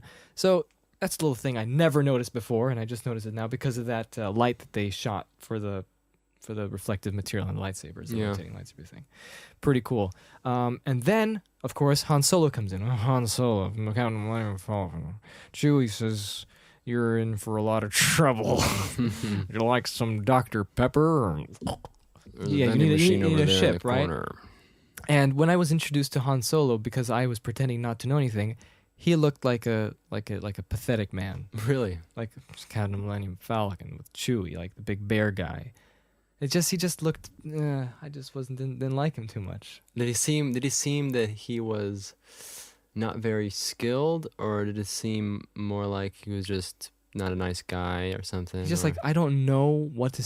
And his appearance was just like this raggedy guy. Like, Oh. is it a fast ship? You know, fast ship. You never heard of Millennium Falcon? Should I have? It's the ship that made the Kessel Kessel Run Run in less than 12 parsecs. And then he's like, how much should we pay you and stuff like that? And he's like, 10,000. Yeah, I could buy my own ship for that. We don't have to listen to this guy. He's like, wait, I think it was like 15. no, or we can pay something. 2,000 now, plus 15 when we reach Alderaan. Yeah. 17, huh? Yes. Yes. And he's like, all right, you guys got yourself a ship, right? And then, Docking Bay and then, 94. 94. 94. That was a great line because that is just, Obi-Wan was telling himself that just to confirm. Remember the number? Yeah. And it felt very real. And you're like, Well, the deal was Alec done. Guinness, man. Alec Guinness. He knew. I think there's something. Nah, never mind. All actors are good. Even the modern ones, the classic, they're all great. Yep. I was gonna say modern actors. I was thinking, what are you talking about? Modern actors are great. Yeah, dude. Anyway, Come on. come on.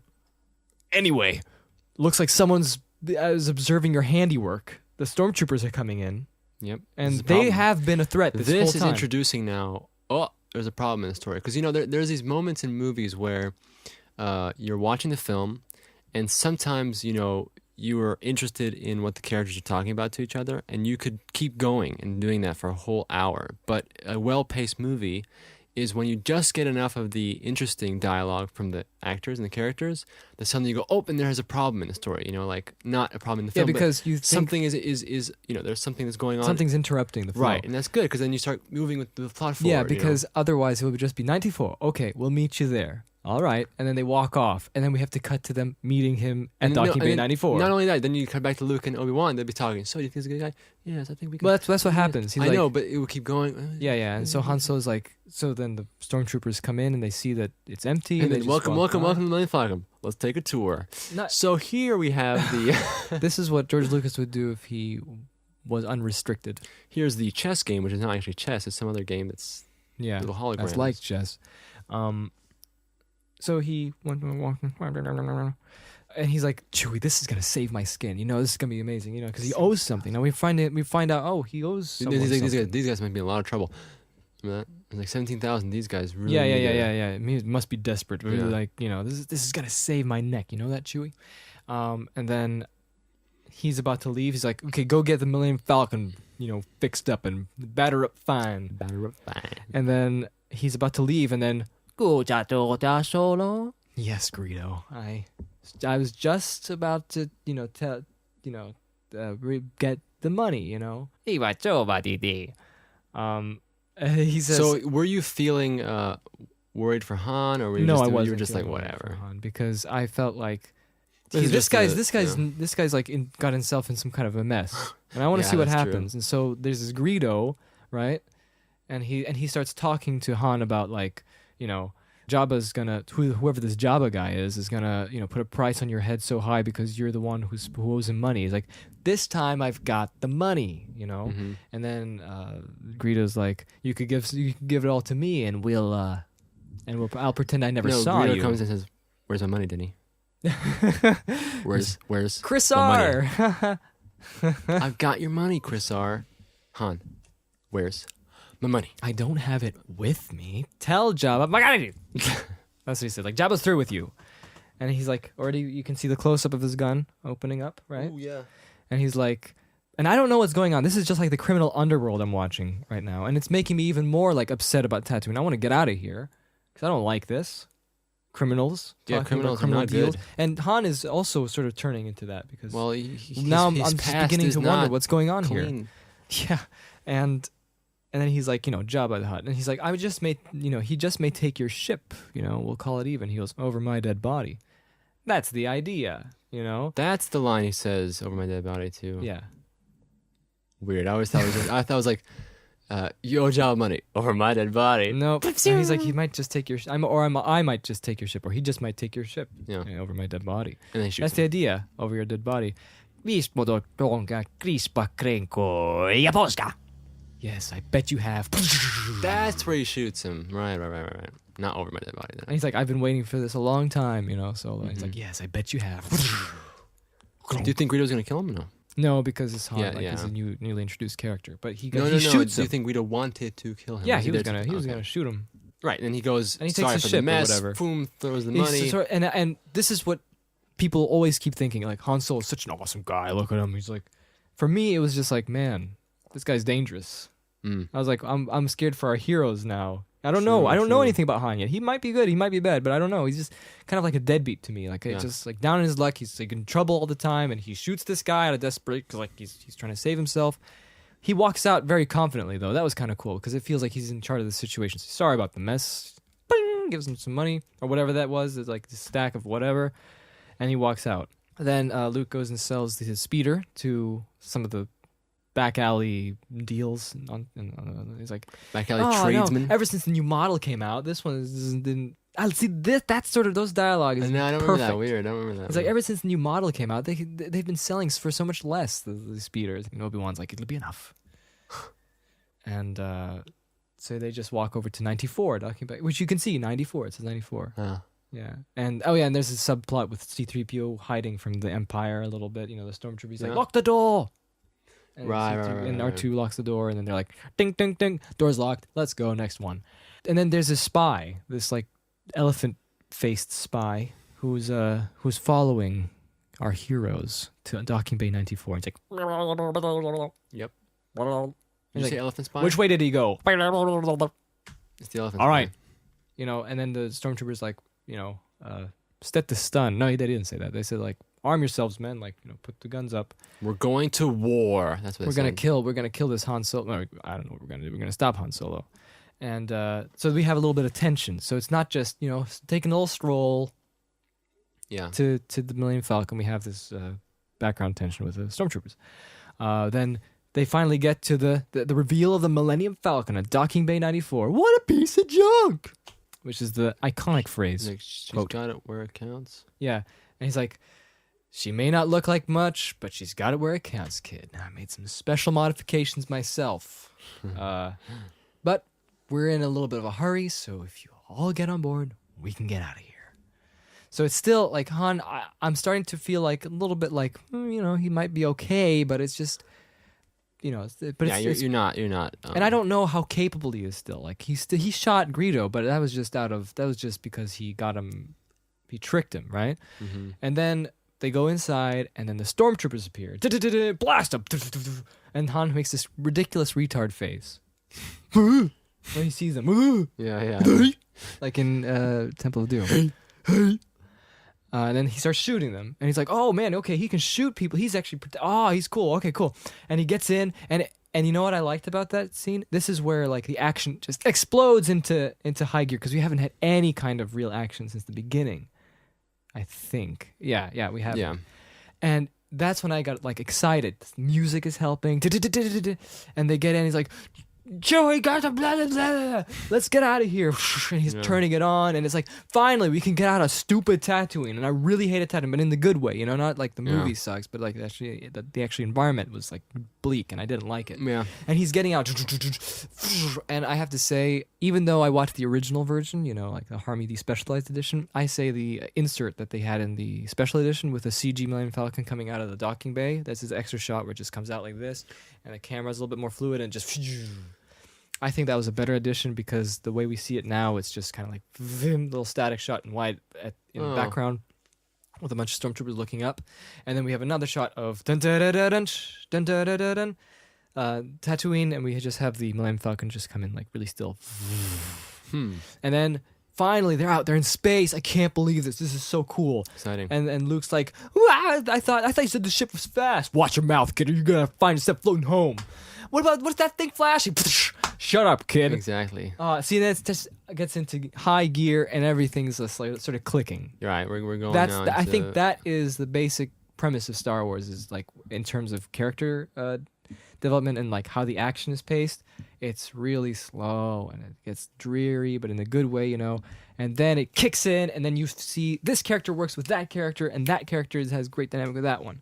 So then they go, and he evades them because he goes into light speed. Strap yourselves up, going into light speed. Our passions must be harder than thought. Right? And he's like, and it cuts, right? Whoosh, it fades out. Dun, dun, dun. Star Wars, and so they're going to Alderaan because we all know this, and it's pretty clear in my head. And Princess Leia is brought to the control room. I would recognize your foul stench when I was brought on board. Yep. Charming to the last. This is when Princess And Leia still had Peter a British Cushing is a accent. very good actor. I like him. Yeah, this is when she had an English accent, like, I recognize foul stench when I was brought on board. And he's like, we will demonstrate this. Which she promptly loses. Yeah, when- look where we are. We're at Alderaan. We're going to demonstrate the power of this battle station, because apparently they just finished building it, so they're going to. It was brand spanking new. Yeah, and it's like there's so much. There's like huge piles and rooms of Bubble wrap. bubble wrap everywhere. It's like, whoosh, here's the button, whoosh, bubble wrap. Open this. Yeah, and he's The like, instruction manual. I'm Governor talking, you know, like I would have expected you holding Vader's leash, and here is an interesting thing. I know I've known this before, of course. I'm just doing this in retrospect for your listening pleasure. But that Darth Vader really does come across in this movie as just sort of like a secondary villain. Because Tarkin is like sort of the big sort of bad guy who is controlling the big bad guy who's Wait, who's the secondary villain? Darth Vader. Because He's the guy in the background who he's Because people always keep elevating him up to this huge super status, But he's definitely which he's happens in Empire Strikes Back. That changes Yeah, the but he's game. not in charge top man. No, he's just hanging That's out. why. He's like this big bully that just hangs out, and he can do what he wants, but he just sort of stands out in the side, and he's like, I know the Force. And then Darkin's like, we're going to blow up the Alderaan. Sure. Yeah. You know, it's like, all right, if that's what you want. Well, he It's doesn't like, care. I don't think Darth Vader yeah, cares. that's what it felt like. He's just in the background, sort of like he's just this bad guy. You know, he's like, Yeah. no rules. I wish I had James Earl Jones's voice.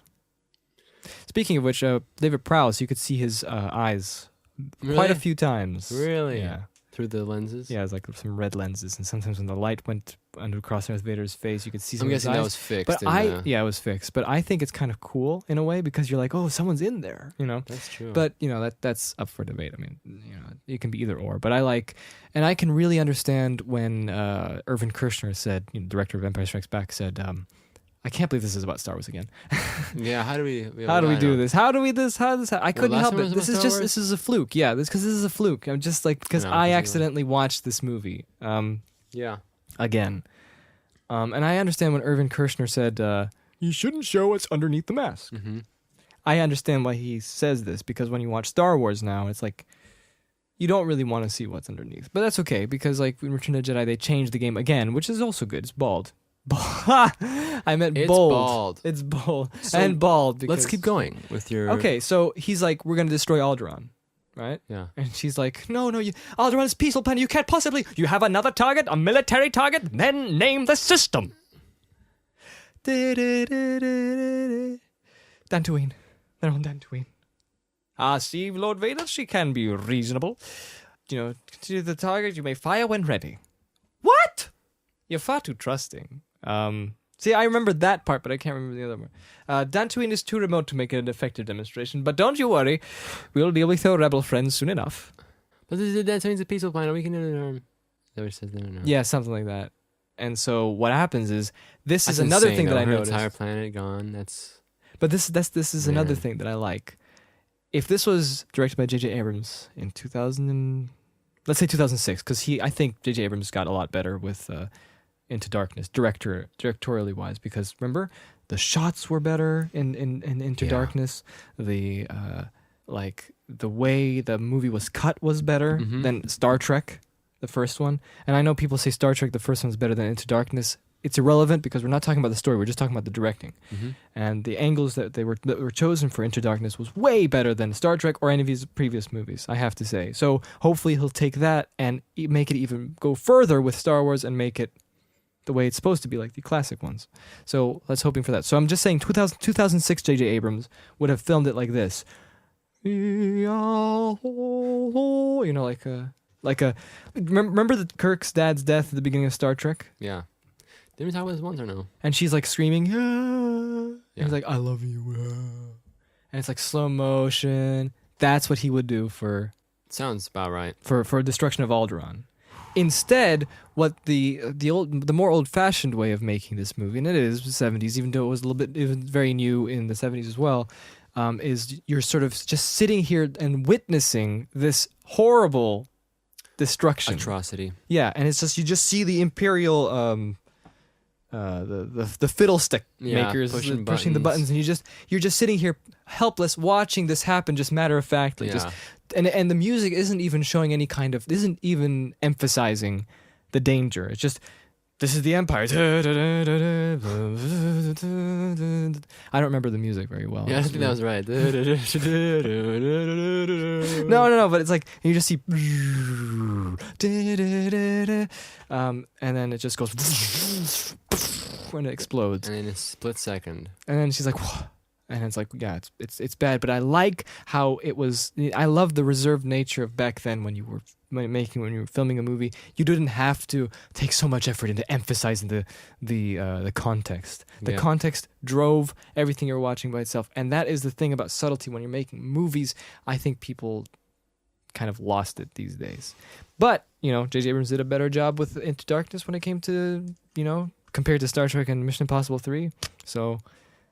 It's nice seeing people developing that way. It's great. Cool, yeah. I'm just saying that to cover myself. So I know. I'm not criticizing anybody. So Alderaan gets destroyed, and I like that this was placed when Luke, Han, and Obi-Wan, and Chewie, and C-3PO and R2-D2 were traveling to Alderaan, because we didn't know if they might have gone there already, perhaps. So they could have died. Yeah, and then so it cuts to Obi-Wan going, "Oh!" And he's like, "What is it?" I sense a great disturbance in the Force. As millions of voices suddenly cried out in terror and were suddenly silenced. But you go on with your training. Yeah. And then Luke does the training, Force talk and everything. And then Han comes in. And then again acts like a pathetic guy. He's like, "Hokey religions and ancient weapons are no match for a good blaster at your side, kid." And he's like, it's all a bunch of superstition nonsense. Yeah. And when I saw him in that shot, he was just like hunched over kind of, and his shoulders were up, like this to make him look like just pathetic kind of. And it's like, and he's trying to defend his position. Yeah. And Obi-Wan is clearly winning. I don't know, in my opinion. He's like, "In my opinion, there's no such thing as luck." Yeah. He's like, "Look, Han Solo is on the last resort," and What he is it? just goes, "Look," this is something that Andy would have said. "Look, good against robots or like, what was that? Like machines is one thing. Good against the living is something else." And it's like, this is the last straw. Yeah. You're grabbing at the last straw. That was so like that. That's pretty good. Okay, and then we're into Alderaan, right? What's this? Oh, it's gone. I'm telling you, kid, it ain't there. Coordinates, And he's like, "Oh, I forgot. This is such a great quote as well. This has happened before. What? Traveling through hyperspace ain't like dusting crops, boy." Because you thought it was Dustin Crops, like some there's celebrity. some guy called Dustin Crops. Yeah, traveling through hyperspace ain't like Dustin Crops, boy. Yep, Dustin Crops. Okay, anyway, Famous space they get to Alderaan and it's broken. Alderaan's broken. It's out of order. It's not working. And what happens is Luke then is like, "Well, how could this be destroyed by the Empire?" He's like, no He's way. like, it took thousands of ships, blah blah blah blah blah. He's like, but here's the great thing. I love this. I think it's Obi-Wan again. We see more of Obi-Wan's power coming out because he actually knows destroyed by the Empire. He knows. has the Intuition experience. is already. And I'm thinking, how does he know that? He was in the Clone War. Yep. He has experience. And Oh, then Han. again, because we thought he was just this old hermit, right? He's the old guy in Tatooine. He doesn't know a thing. Doesn't know squat. And then what happens? I wish I could do that sound. There we go. This what happens is like Chewie notices, I think, on his radar, and Han too, and they're like, oh, there's a spaceship approaching. And then Obi-Wan, before it even shows up, he's like, it's a one-man fighter. It's an Imperial fighter coming up behind us. Obi-Wan, how does he know this? That was so cool for me. And it just goes, and it's like, do you think it was following us? And then Obi-Wan again shows his knowledge, and you realize this guy is a lot more than he seems. You know, again, it's a one-man fighter. It's close range, so it didn't follow them. And he's like, and then Lando, what am I talking about? Oh, buddy, old pirate. Han's like, we'll follow him. Hans. And he's like, okay, we'll follow him. They ain't getting us with it. I almost got him. And he's like, and then Obi-Wan's like, it's better let it go. You know, we shouldn't attract attention. No, we're going in. And then they find the moon. Yep. He's heading for the small moon. That's no moon. Yep. It's a space station. What? Space station? You know, Han's always just, what are you talking about? Oh, yeah, but it's you're starting to feel the dynamic, and I love that. You know, like with the characters. That's when you're noticing that, right? Yeah, and then they get there, and he's like, you should turn back now. He's like, yeah, I think you're right. And he tries. Chewie, lock the auxiliary power. You know, we can't. We're getting sucked in because of the magnetic shield. I think it was. No, it wasn't the magnetic field. It's called like a suction. It's called a hypertractor tractor back. Yeah, the hypertractor tractor bacteria is here. Oh no, we can't. But they ain't getting me without a fight. And he's like, you can't always win, but there are alternatives to fighting. See, Obi-Wan knows so many things, and we're like, it's so cool. And so they have to get in there. And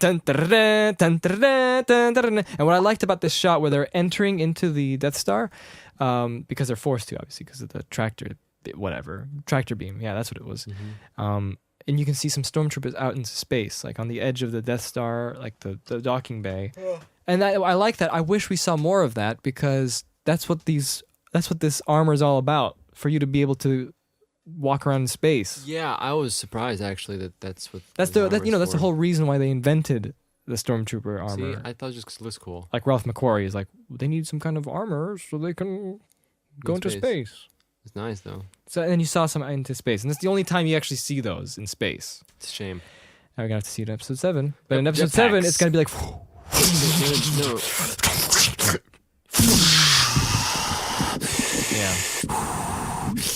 Yeah. That's what I'm afraid of. So anyway, they get in there, and at this point, this is where things just go crazy. Okay, so at this point, stuff happens with the characters. There's no more build up with the characters. Sometimes there will be, but most of the time it's just them playing off each other. And then, can you give us a hand with this? Mm-hmm. They're in the storage compartment, and then they turn into they get Leia out, and there's this whole fun, humorous, because this whole time it wasn't all that funny. Yeah. This whole Star Wars episode. But now there's remember there's humor with Chewie, and don't worry, Chewie, we're gonna do this, and they're setting up plots and ideas, and then Obi-Wan's like, don't worry about the things. He's, but I'll take care of the thing, and then Luke's like, but look for the princess, she'll need you. Trust me. Yeah, that's so Luke. It's true. Like, Force will be with you always. Goes away, and then before he closes the door, yeah. So anyway, stormtroopers, as you notice, they have been established quite well as being an opposition precise force. Shooters. Yeah, but now we find out that they're always missing. But that's okay, because in the movie's context, it's fine, because you can't shoot the main characters, so it's all right. People now have biggest excuse. Ready? That's actually, I would say, is a valid excuse, is that the stormtroopers are hired people or enforced, to enlist into the stormtrooper army. So you got everything. You got like lazy 40-year-old guys. dads and young, kids who are just getting enlisted and stuff. So it's like, I don't think they care. They don't care about the Empire, most of them. So it's totally fine. Yep. So throughout this whole sequence, until they get Princess Leia, and aren't you too short for a stormtrooper? Oh, the uniform. And then she gets taken out. Ben Kenobi, he's here, and she already just loses her English accent. Yeah, she's gone. Ben Kenobi, Obi-Wan Kenobi, he's here. Yeah. I'm here to rescue you. Look, I don't know how he does that. he's like, I'm Luke Skywalker. I'm here to rescue you. You're who? I'm here to rescue you. Look, we've got the droids R2-D2 here. And I'm here with Ben Kenobi. Ben Kenobi. And it's just like Han Solo's like, I don't want to rescue the princess. He's like, they're gonna execute her. Look, all you wanted to do is fight. Now you're all gonna do is here stay. Yeah. He's like, better her than me. They're gonna kill her. Wait, what's the next line? And he's like, I think that's when he says, better her than me. Yeah, and then he goes, she's rich. I forgot then. Yeah. Rich, powerful. Look. Yeah, if you say to her, the more to be. What? I don't know. More what than you can imagine. I can imagine quite a bit. You'll get it. I better. Yeah, I better. Trust me. Or something like that. Anyway. This is better work, Anyway, kid. I'm just going to glaze over this whole sequence. The thing where they fall into the trench. They fall into the... Dun, dun, dun, dun, dun, dun. That was from Temple of Doom. Dun, dun, dun, dun, dun, dun, dun, dun, dun. But yeah. So by now you're squishy you're already into the action. And you're into the action. And it's so great because it makes such a huge contrast from the Tatooine stuff that we've been watching for the past hour. Mm-hmm. And it's just fun. It's just so much fun watching this happen. And then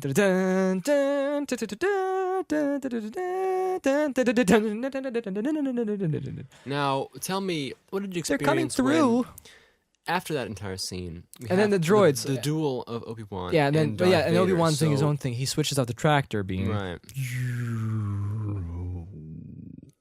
And it says power. It says power. So Obi-Wan's sly. He gets past the guards. Yeah, and Darth.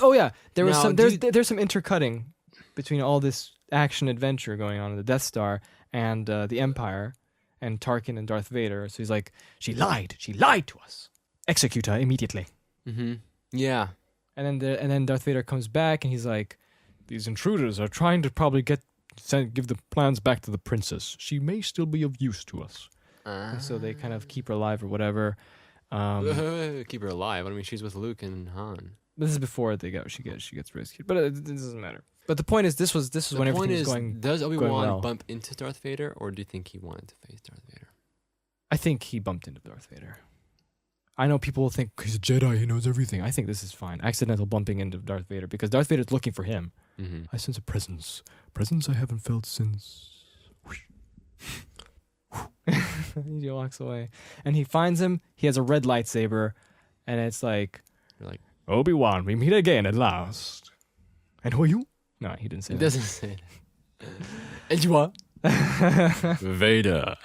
Darth Vader. No, I'm the sheriff around these parts. Yeah, that's what it feels like. And really, Darth Vader is only here. His only real interest is fighting Obi-Wan because it's, dark Jedi. I mean, dark side, light Dark side. versus light.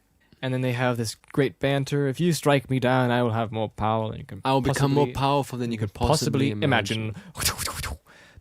Oh, I'm sorry, I'm doing the wrong sound effects because I'll do mine. Sounds like that. There's the first one. Darth Vader's usually just goes, and Luke's and Qui-Gon Jinn's in episode 1. If you want to go back, and Okay. he goes. Like, it goes. No, you're talking about Luke's green. Yeah, the green. Yeah, that one. was the best. Yeah. There you go. Let's dub that over in the actual movie. Okay. No, it just goes. Kawawa. It goes like. It's like. Yeah, just.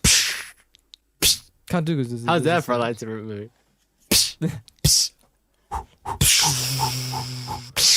Now, I always thought that the lightsabers that go out fast are so much more. They're cool. They're awesome. Think about that in a battle. Yeah. Versus, wait. All right, let's go. Yeah, so when I left you, I was but the learner. Now I am the master. Only a master of evil, Darth. So they're fighting, and then Han, Leia, and then I don't know who you are or where you came from.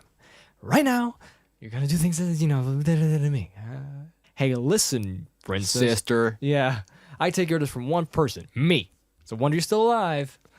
No reward is worth this. Can someone get this big walking carpet out of the way? Then they finally they're like, didn't we just leave this party? And then there's Obi-Wan fighting Darth Vader right next to the docking bay. But like I said, this is all really fun and everything. And also, open the blast doors. That was an insert from later on in the 1980s Star Wars. Yeah. Open the blast doors. Open the blast doors. So it's like, no, that was in no. 1971. The original one was open the blast doors. And what happens? They're close, and the blast doors are No. First he goes, close the blast That's what I doors. meant. That's the insert. That's- to make them funnier. To make the stormtroopers funnier. Yeah, I know that's the answer. But That's the in, like, original the- is this: open the blast doors. Open the blast doors. It's opening, right? No, you don't get it. They run towards the blast doors. The blast doors are closing. Yeah. And all they do is just go, open the blast doors. Open the blast doors. But in the new, the redo with the insert, and I hate how Yeah, how everybody does it loves go? this because they're trying to. That's what I don't like about. They're making the stormtroopers clowns. Yeah, they're turning them into clowns. Okay. Even though I like the subtlety of making them clowns better than it's obvious. In What's every, the new one? They're running and they go, close the blast doors, close the blast doors. And then when they get there and it's closed, open the blast doors, open the blast doors. Yeah. And then there's the other one. There's a little blooper that happens when there's 3 stormtroopers that find R2D2 and C3PO inside one of the control centers. Yeah. And they go through the door that's still opening. And one of them in the background accidentally hits his head on the door that's still opening. I know this one, yeah. And in the original, no sound. You don't even see it unless you're looking for it, right? Or unless you watch It's a better it again. way, I think. That is completely the better way because they still maintain their scary, like built-up personality that they are, the scary stormtroopers, right? But what I like about Star Wars is, of course, it's like an adventure film, so everything is lighthearted. So I mean, even if they're scary, they're not like intense scary, but they're formidable enough. I mean, that's how you do great adventure movies. Yep. But when you look at the back, it's great to see some stuff like that. It's a blooper. But what they did in the special edition, George Lucas decided to add a nice little clonk sound. So your whole attention is being brought to that one guy who's going clonk and hitting himself in the head. Mm-hmm. That's not good. And then open the blast doors. Yeah, I know. There you go. That's what happens. They get in there, and then Luke's looking at Ben Kenobi fighting Darth Vader, and Darth Vader is just. By the way, he had no contact with Luke at all in the entire movie. He didn't even care about Luke. He didn't even know he existed. Darth. Yeah, Yeah. I like that. Anyway, But why would he care about him? in the Exactly. film? That's the thing, see. So then Obi-Wan sees that Luke's staring at him, right? Ben? And he makes a little smirk.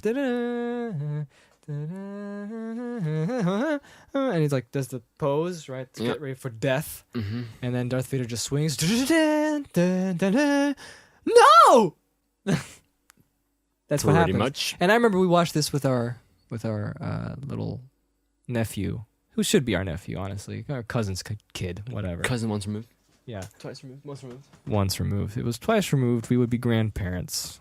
We would be grandparents level. Okay, come on. And I remember when he was watching this for the first time and we were watching it, like the original one, and he was like, he died? No. Remember that? No. Oh, it was great. And so I felt the same way when I was pretending to watch it for the first time. I was like, ooh, man, this is serious, right? Mhm. No. And then the stormtroopers realized, because they're all being distracted by the lightsaber fight, and they're like, "Oh, blast him!" And then Leia's like, "Come on, Luke, let's go." Yeah. Obi-Wan sacrificed for what? Just come on. And Han's like, "Come on, kid." And then Obi-Wan has to come back from the dead and go. Well, first of all, Run, Luke, run. Luke had to just Run, Luke, run. completely signal their location. Yeah. To all No! those stormtroopers. What a whiny. Oh, and also, of course, we forgot the comedy. Well, I skipped What's the through that. The comedy? one with the trash compactor. Yeah, we can see. And it's like, ha, ha, ha, ha, oh no, curse my metal body, I wasn't fast enough. R2D2. that was pretty funny. They're dying. We're okay. Ah, ha, ha.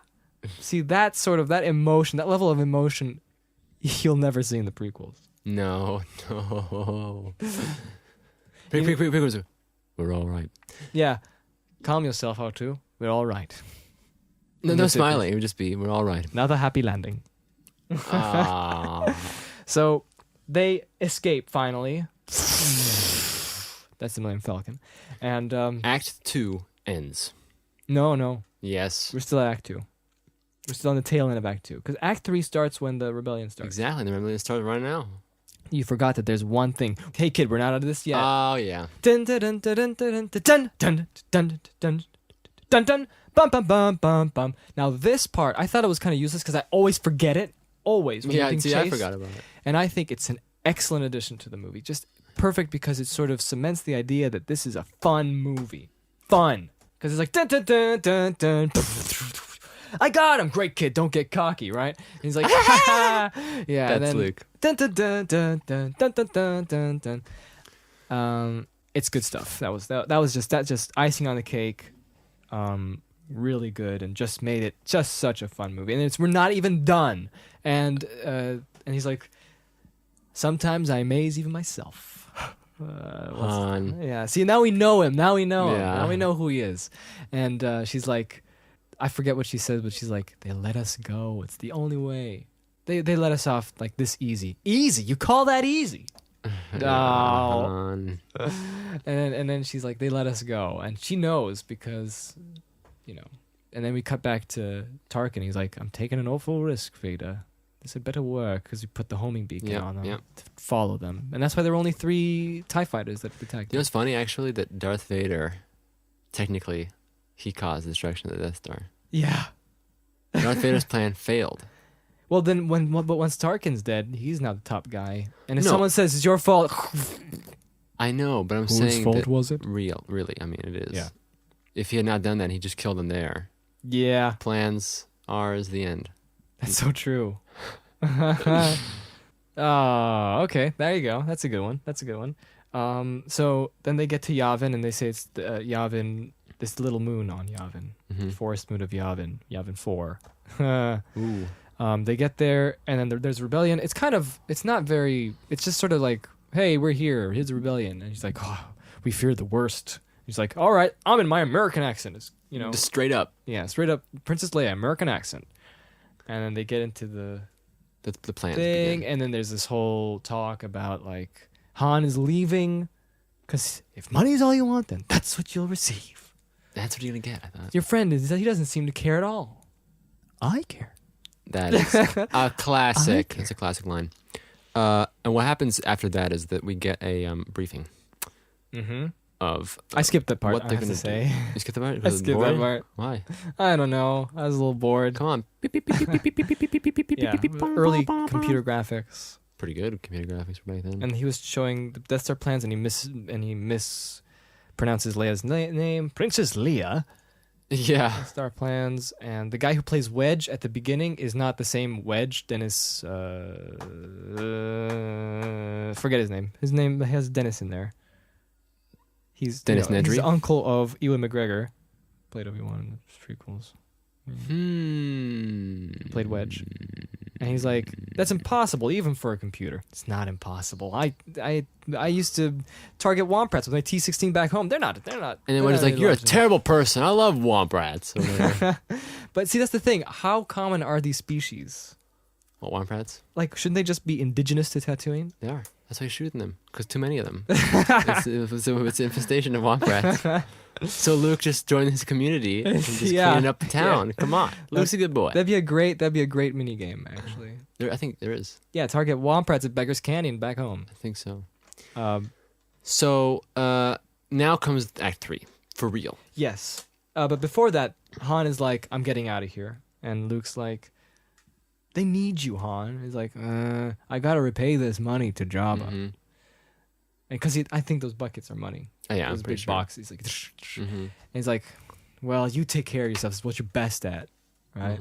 And Han, before he leaves, he's like, you can feel kind of like, "Why am I abandoning it? But I have to go." Right? And Chewie's being the moral support. Yep. And he's like, "Hey, Luke, may the Force be with you."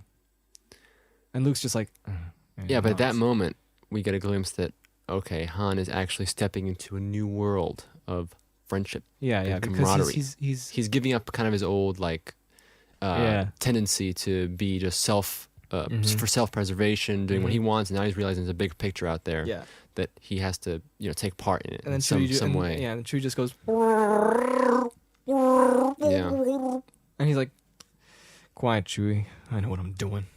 Yeah.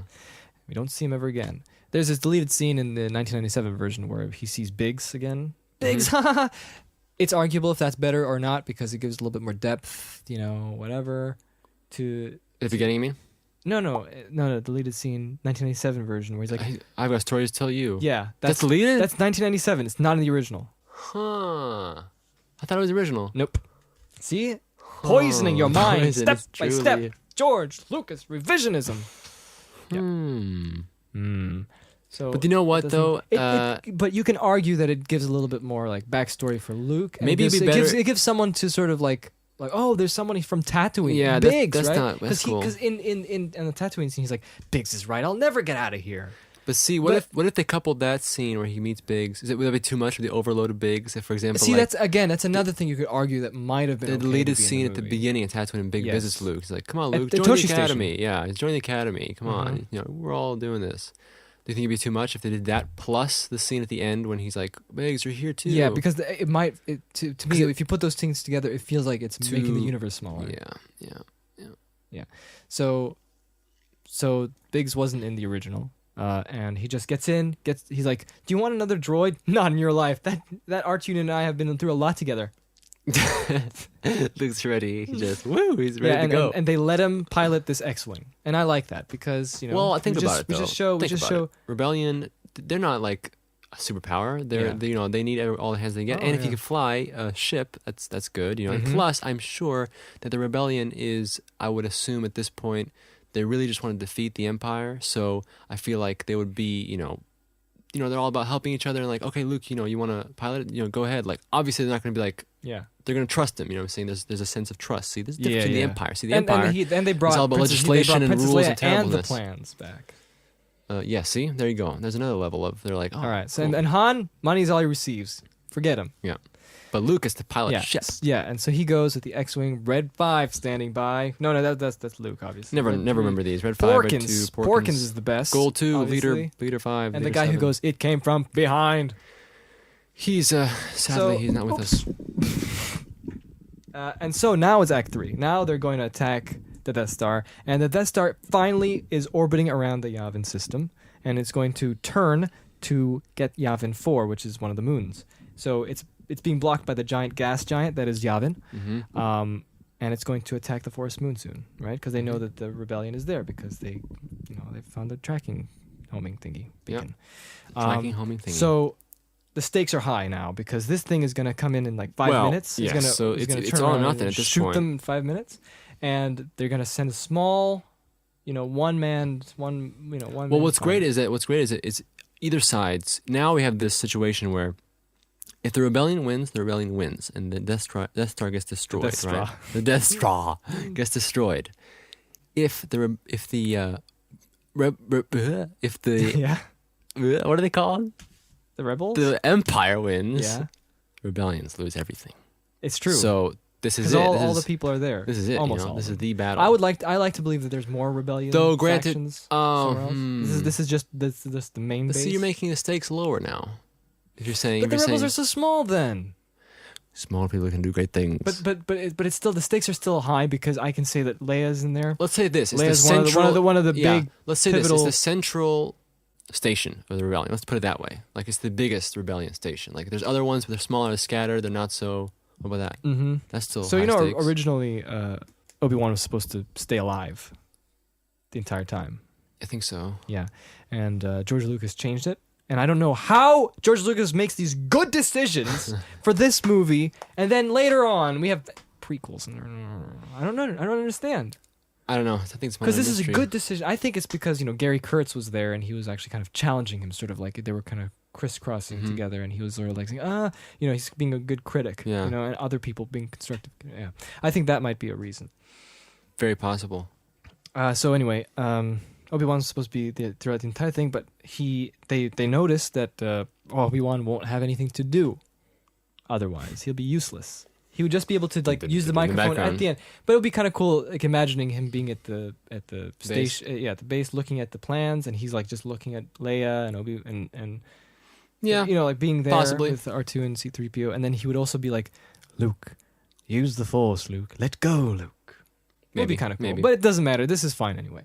So anyway, the whole trench run battle happens. It's and it's really, really fun because it's like, what have we watched this far? We've watched action scenes, corridor running, swashbuckling, sort of like swinging around, with the rope Mhm. guns and the smashing and the dun dun dun dun dun dun dun dun dun Yeah, dun battling dun TIE dun, fighters from the Falcon.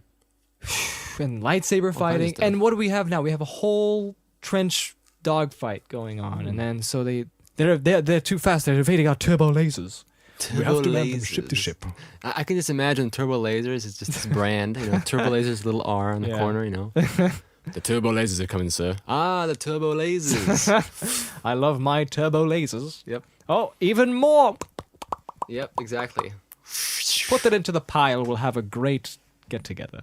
We'll just jump into it. Turbo lasers. And then he's like, we have to command them ship to ship. Come with me. And then and Darth Vader gets like 2. Darth Vader other actually fighters. goes, and he goes straight by up. himself because he is Darth Vader. And he gets to do whatever he wants because he's just like hanging out. You see what I mean? He's like just hanging out there. He doesn't have anything to do. Let's kill him. I'm Yep. going. Why? Because I'm bored. Right? Pretty much. Yeah. And he goes there with his TIE interceptor, but before that, it was really high stakes from the beginning because they're evading the turbo laser. And One by one, one rebellion guy is like, people are dying. and that one guy is like, almost there. Wait, what? Right, Almost there. we have a couple of those people. I think there's 2, possibly. There's just one Just guy one who guy actually almost makes there? it. No, I know, but there's another guy. But there's the other ones who like it came from behind, he dies, No, but and Porkins has to die. But everyone, the thing is, everyone's using their Porkins. everyone's using their visualizers. That's what everyone's using. Yes, right? yes. And they're all using them, hoping that's going to work. Mm-hmm. Clearly not working. Yeah, that's and, the thing. And Biggs is in the scene, but you don't know he's Biggs, just a mustache guy. Yeah. And Mustache Matt. as yeah, they and call then him. in the special edition, Luke goes, "Blasted Biggs, where are you?" But in the old one, original, is "Blasted Wedge, where are you?" Because Wedge is actually there. Ah. But Biggs is there. He's just unnamed fighter pilot with mustache. Yeah. But then the TIE fighters come in. And then things get worse, right? Mhm. Darth Vader starts blowing the crap out of all of these guys, just taking them out one by one. Yep. A few TIE fighters get Well, he has a blown special up. TIE fighter as well, remember? TIE So, Interceptor, yeah. Yeah. Made by Turbo Laser. Not made by Turbo Lasers. Oh, okay. Because it's top different, class. Different brand. Yeah, top class. And This the brand is like, Royal Machinery. Royal Machinery. and then the almost there guy, almost there, Mhm. and he goes, "It's away." You're like negative, Did negative. you get negative? It didn't go through. I like that. That's a great little false Yeah. alarm thing. Here's And the so thing. it's up to Luke. He's the only one left. There's Biggs Tell and me there's this. Wedge. But Biggs, I mean Why- unknown mustache guy. Why did they go through the trench run in the first place? Couldn't they just fly They directly? could have to the- just flown through. Yes, I don't know. Cause I'm thinking it's a negative. I guess Whew, it's fly for- back. I can argue this for precision, so they can actually see that at the end of that trench is going to be the exhaust port where they can throw in their little fireballs from Mario. Mm. Wah! Yeah, you can make up excuses. It's fine. Blop, blop, blop. But we wouldn't have a trench run scene, so Yeah, that's why. there we go. Yeah. Okay. And when you're at the third stage, and if you caught the audience, you can do anything. Yeah. You can get away with murder. Mhm. You can do any kind of craziness. People might believe it if the tensions are high enough for Yep. people to get it. Like Jaws. Like you could have Luke Smile, you son of a. You could have Luke jump out of his ship, jump into the portal. Okay. With a little slingshot, like shoo, go down. Actually, you know what? throw a grenade. Yeah, holding his down breath. there. Yeah. Yeah, he throws a grenade in, and then zip lines back up, straight up to the ship. Foo, it's away. I think there's a limit in time. I don't know. It's stupid. This This would be is dumb. what I like No one about wants to movies. watch It's an this. organic process. So So anyway- so final moments. Yeah. So there's Biggs. I mean, anonymous mustache man, Right. Wedge, and Luke. Luke Red 5. He's going in, and now he has to make the trench run. This But is it. Before This is that, it. there was this whole dogfight, which was great. And if you watch Star Wars Revisited by Adiwan, he actually cleans it up, and you can really tell where everybody is because Yeah. it's Apache work and Apache. It's Apache work Yeah, no. because they were working on it on and off, and they actually added more effects shots when a later release showed up and stuff like that. It's just ILM. This is the first thing. Mm-hmm. I met one of the. I didn't meet. I saw one of the guys from ILM who worked on the miniatures for this movie, and Star Wars Celebration. We talked about this. Yeah, and it just sucks that I just didn't talk to them because I'm always afraid they'll be like, "Don't talk to me." Get out of my face. Who are you? Yeah, fat boy. So, this is the last thing, right? There's only 3 left. Well, there aren't 3 left, but there's some other ones orbiting around, but they can't do anything because and even Luke says you can't do any good back there because Darth Vader or one of the TIE fighters hit Mm-hmm. Wedge, and he's like, I can't do it. Sorry. And he goes up. At least one of them survives, right? And there's still Biggs. I mean, anonymous mustache man, and he's like, I can't hold him. Wait, what? And Darth Vader just targets him. I have you. No, he doesn't say that. He's just like, stay on the leader. And he's like, ignore Wedge, right? and he kills Biggs, and that's it. This is like the last thing. Luke's alone. He's by himself doing this trench thing, and he uses his target sighter, right? Dun dun dun dun Yep. dun dun. With those awesome buttons on the control Force is strong dashboard. with this one. And then what happens at the very end? R2 gets hit. Wow! Oh no, R2, right? Mm-hmm. Now he's really alone. He doesn't even R2 anymore. And there's all these TIE fighters coming and closing in because I guess they might be faster. I don't know. And he's just like, the Force is strong with this one. He's like, and then he hears, Luke, you know, like use, let go, Luke. And we're Use going, the what? Force. So you were going, what? What was that? I wanted to do, you know, let go, Luke, and he's still using the targeter, right? Because he's looking through the targeter, and Darth Vader's just coming closer and just gonna get him, and he's just trying to target him all the time, you know, but he keeps evading it, and you know what is he gonna? He's about to die. There's no one to help him, and then Obi-Wan just goes, let go, Luke. He's like, dun, dun, dun, and it just makes you feel so cool because the music, dun, dun, dun, dun, dun, dun, Retracting his... retracts the targeting side. Luke, you switch off your targeting computer. What's wrong? Nothing. I think all. I'm all right. Dun, dun, ba-da-da-dun, ba, da-da-dun.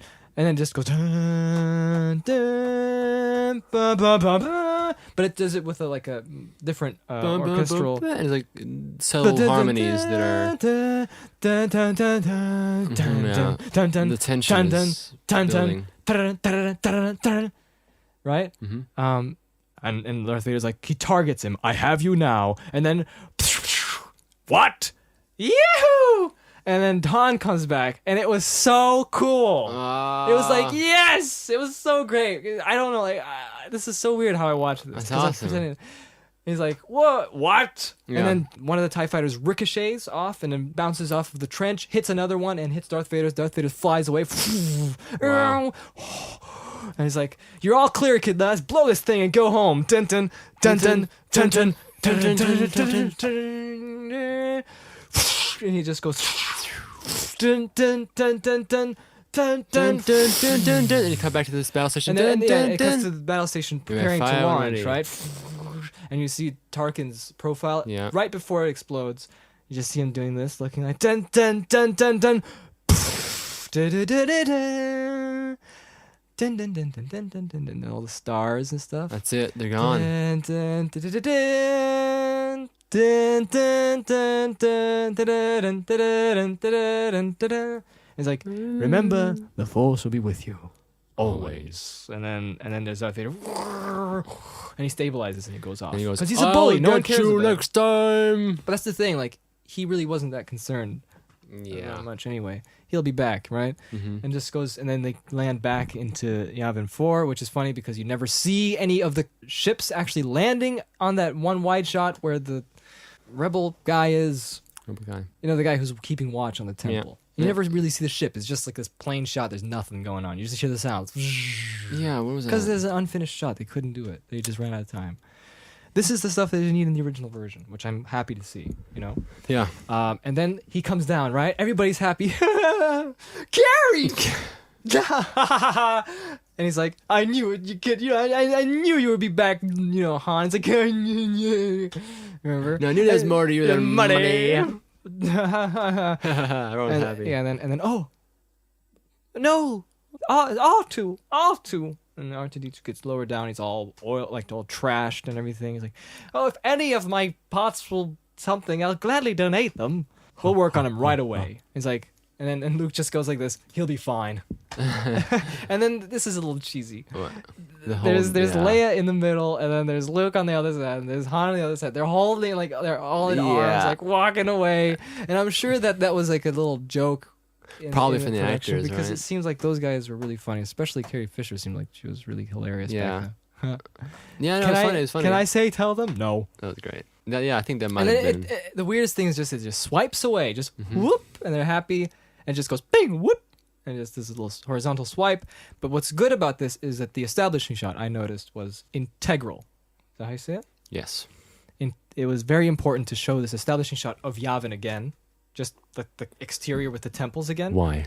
Because that sort of pre-establishes so you can forget about that little goofy scene where they're walking away, Mm-hmm. and it shows you the time went by. I'm just saying this is basic filmmaking, but I mean it's just something I noticed that I'm just good to refresh your memory onto.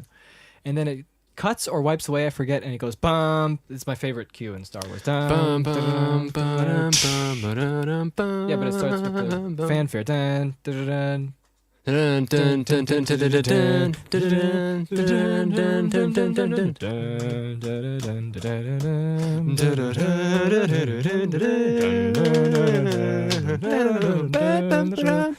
That's boring. And it was so cool. I felt really fun. It was like dun dun dun dun dun dun dun dun dun dun bum bum bum bum bum, and you see clean Luke, clean Han, and then you see this wide shot where they're entering the door, the gates, and you see one guard looking great and the other guard with his lopsided helmet. It's great. I love it. It's such a great joke. He was in a hurry. He was in a hurry. I can't miss this. All of the rebels are there, standing there like a military formation. And it looks a lot like Siege des Willen, this documentary about Nazis. I forget what it's called. Triumph of the Will. Which is funny because one of the drafts of Star Wars was Journal of the Wills with an H in it. Wills. So they march down the thing and it goes dun dun dun dun dun dun dun ba-da-dun, ba-da-da-da, ba-da-da-da.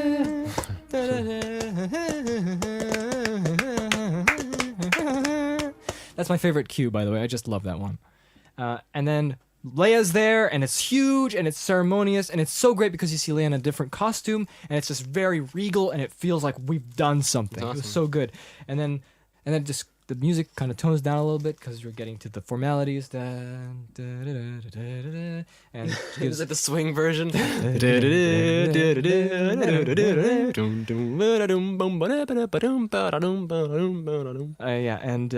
Leia gives Luke The chocolate medal. The chocolate medal, and Luke kind of smiles, like kind of laughs or something. That's what I like about that. That was so good. And then she gives Han a medal, but doesn't give Chewie a medal, which is a disgrace. Because in the documents of the rebellion, it says medals can only be given to the human species, which is racist species, but I can't do. Well, turbulent times. Turbulent times. And gives it to Han, and Han does a little wink. She's ignoring that one. Yeah, well, It was- Han's a swindler. Yeah, and this is the first time he's probably got a hero's medal since first Forever. grade when I got an A+ on my Planet quiz. on my essay on banthas. Yeah. No, where do you live? He lives in Karelia. Interesting. On the Mamatma species. Well, Whatever. No, human species. And then we see R2 and C3PO, and C3PO's glistening gold. His metal never shone brighter. And then there's R2. He's back. Great stuff. And he just waddles in. And then And Luke finally- laughs, and Leia laughs, and they're all like, and then they turn. No, and then the whole And then what rebellion. happens? They look Wait, in Chico, front no, of them. don't let me do it. Let me do it. Then the rebels, like the entire rebel like crowd, they turn, like that. Only to see. No, wait, hold on, leave me alone. Let me do it. I was talking this whole time, and it's already over, and we wasted our entire podcast talking about Go. Star Wars, and I'm almost done. And they turn, and then the good guys, the heroes turn, and then they're all like clapping,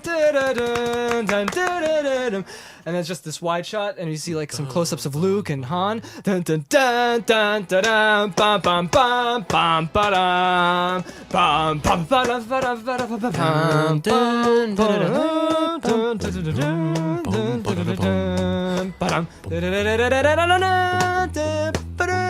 bum. And then the credits go, it's written right by George Lucas, and it was so cool. The ending was great. Gave me original goosebumps. ending I don't know was- why, because I love that music track. The- And it was dun, dun, dun, dun, dun, dun. The original ending was supposed to be this. Listen, they look over, and who comes in? Obi-Wan. Dun, dun, dun. He's alive. Dun, dun, dun, dun, dun, dun, dun, dun. He then walks he in. goes- and then Luke They all do rushes in to give him a hug. and they'll do a group hug and look at the camera. Dun, dun, dun, dun, dun, dun. And then Obi-Wan has to say it again. Force will be with you. Oh, it looks at the camera.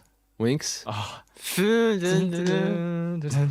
So that was my experience watching Star Wars. Pretending I watched it for one time. Whoa. I just enjoy talking about this. I'm sorry I wasted the entire podcast talking about Star Wars again, but it was fun. I'm really sorry, Jacob. Next time you can watch a movie by yourself that we watched that we're so familiar with, and you can watch it by yourself. I don't know how you'll be able to watch it because you don't have any free time like I do, but you can do that. Or I'll just watch another movie.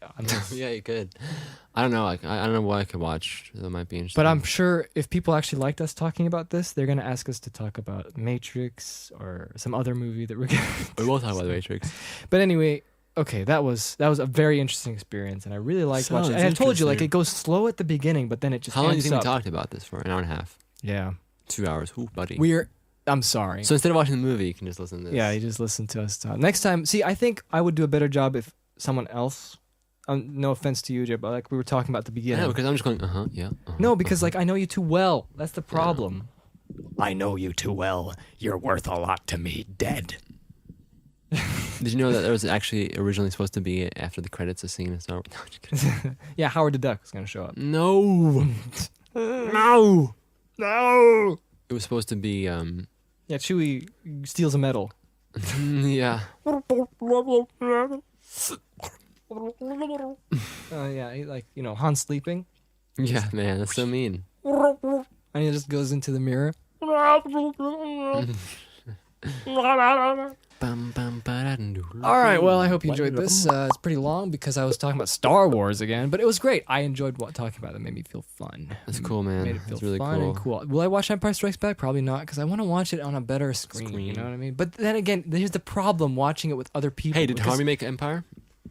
Yeah, he made Empire. And Return? And Return of the Jedi. But this was a while ago, so it's not as meticulous as the original Star Wars. Yeah. But see, the thing about watching it with friends is that we can't watch it with the context. We can ask everybody to shut up and watch the movie, but it's like takes away from the... What? It takes away from the opportunity of talking to people, like being sociable. You know, like in an environment where we ask people to come over. Like, we always had movie nights at our house with a big projector and nice sound. And what takes away the opportunity? Huh? What takes away the opportunity? Like, you could... I was just talking about, like, Oh, I could watch... silently watch Yeah, a like, I movie? could watch Empire Strikes Back with you Oh, yeah. today, and talk about it? we could talk about it, but we're not going to... Like, it's hard for us to just sit down and watch it without talking. You know? I know. So... It's boring. So it's better. So that's what I'm thinking. Maybe it's better if I just watch something alone, and then I could make these stupid little like recaps of what I thought about it when I I'm afraid though you might have to shorten it a little bit.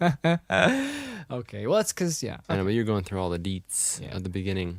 I'm so sorry, Jacob. Why? Okay, well you're fine with this, right? You're okay.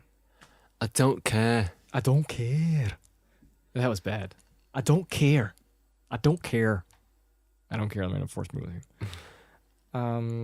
So yeah. That's it. That's it. Oh, what are we gonna end on? What note? What are we gonna talk about? Oh, great! I was supposed to talk about Gunner Creek Court, the webcomic by Tom Siddell. Go look at that one. It's pretty cool. And that's like it's a good webcomic. We have to do this next week. Hopefully, we'll have a guest. I think we need to get someone because it's getting monotonous with just me and you. Especially like I keep telling you, like it's really difficult talking to you because I know. Because it's just because I talk to you all the time. I know. And we end up just someday you'll do things. your own thing, I'll do my own thing, and then every week will be a joy because we'll be together and we can actually talk about stuff that we do. Yeah. That will be it. But it is not now. Keep your thoughts and minds where you are. What am I talking about? False prophet Obi-Wan. Do you want to sing something at the end, or we should put a song at the end? Like what? Like us singing in the tiki room. Do you have that? Yes. Really? Yeah. In the tiki. Whatever. Me amigo, stop the clocking. You sound like a bunch of old hands. Okay. See everybody. Have a good week. I hope you do a lot of good things in your life. Goodbye. Olay! Olay! It's showtime! In the tiki room, in the tiki room, all the birds sing words and the flowers die. I I sing so horribly, I should kill myself. No! Life is so good! No, life isn't worth it. Give me the gun. All together in the Tiki room, in the tiki room. All the birds sing words. and the flowers are Mexican. Tiki room. I've seen things you people wouldn't believe. Attack ships on fire off the shoulder of Orion. I watched sea beams glitter in the dark near the Tannhauser Gate. All those moments will be lost in time, like tears in rain. I did. Oh, hi, Mark. Oh, hey, Johnny, what's up? I have a problem with Lisa. Yeah? She said that I hit her. What did you? No, it's not true. Don't even ask. What's new with you? Well, I'm just sitting up here thinking, Yeah? I got a question for you. What makes you say that? You think girls like to cheat like guys do? I don't want to have to worry about that because Lisa is loyal to me. Yeah, man, you never know. It's tiki room, and the tiki room. Where the birds sing words and the flowers grow. And the Tiki room, in the tiki room. Where the birds sing words and the flowers groom, and the tiki room. I sing so beautiful, I should sing solo. Be so long you can hear you. Why are you touching These ones just shut up. Just give me a cigarette. You get it, I'm poor.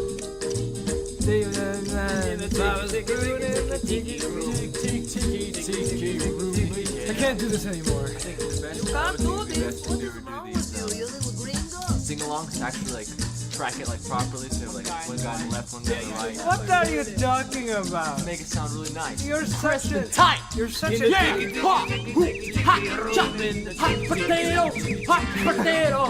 Hot potato and the ballast room in the Hot potato in the hot potato. Welcome to What's Up Hot Potato. Take away from the highway. the hot potato. Song is gonna end in about 5 seconds. 1, 2, 3, 4, 5.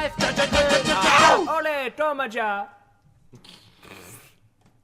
There's a You know hot what I'm saying? potato. No, we're done. This is the final thing.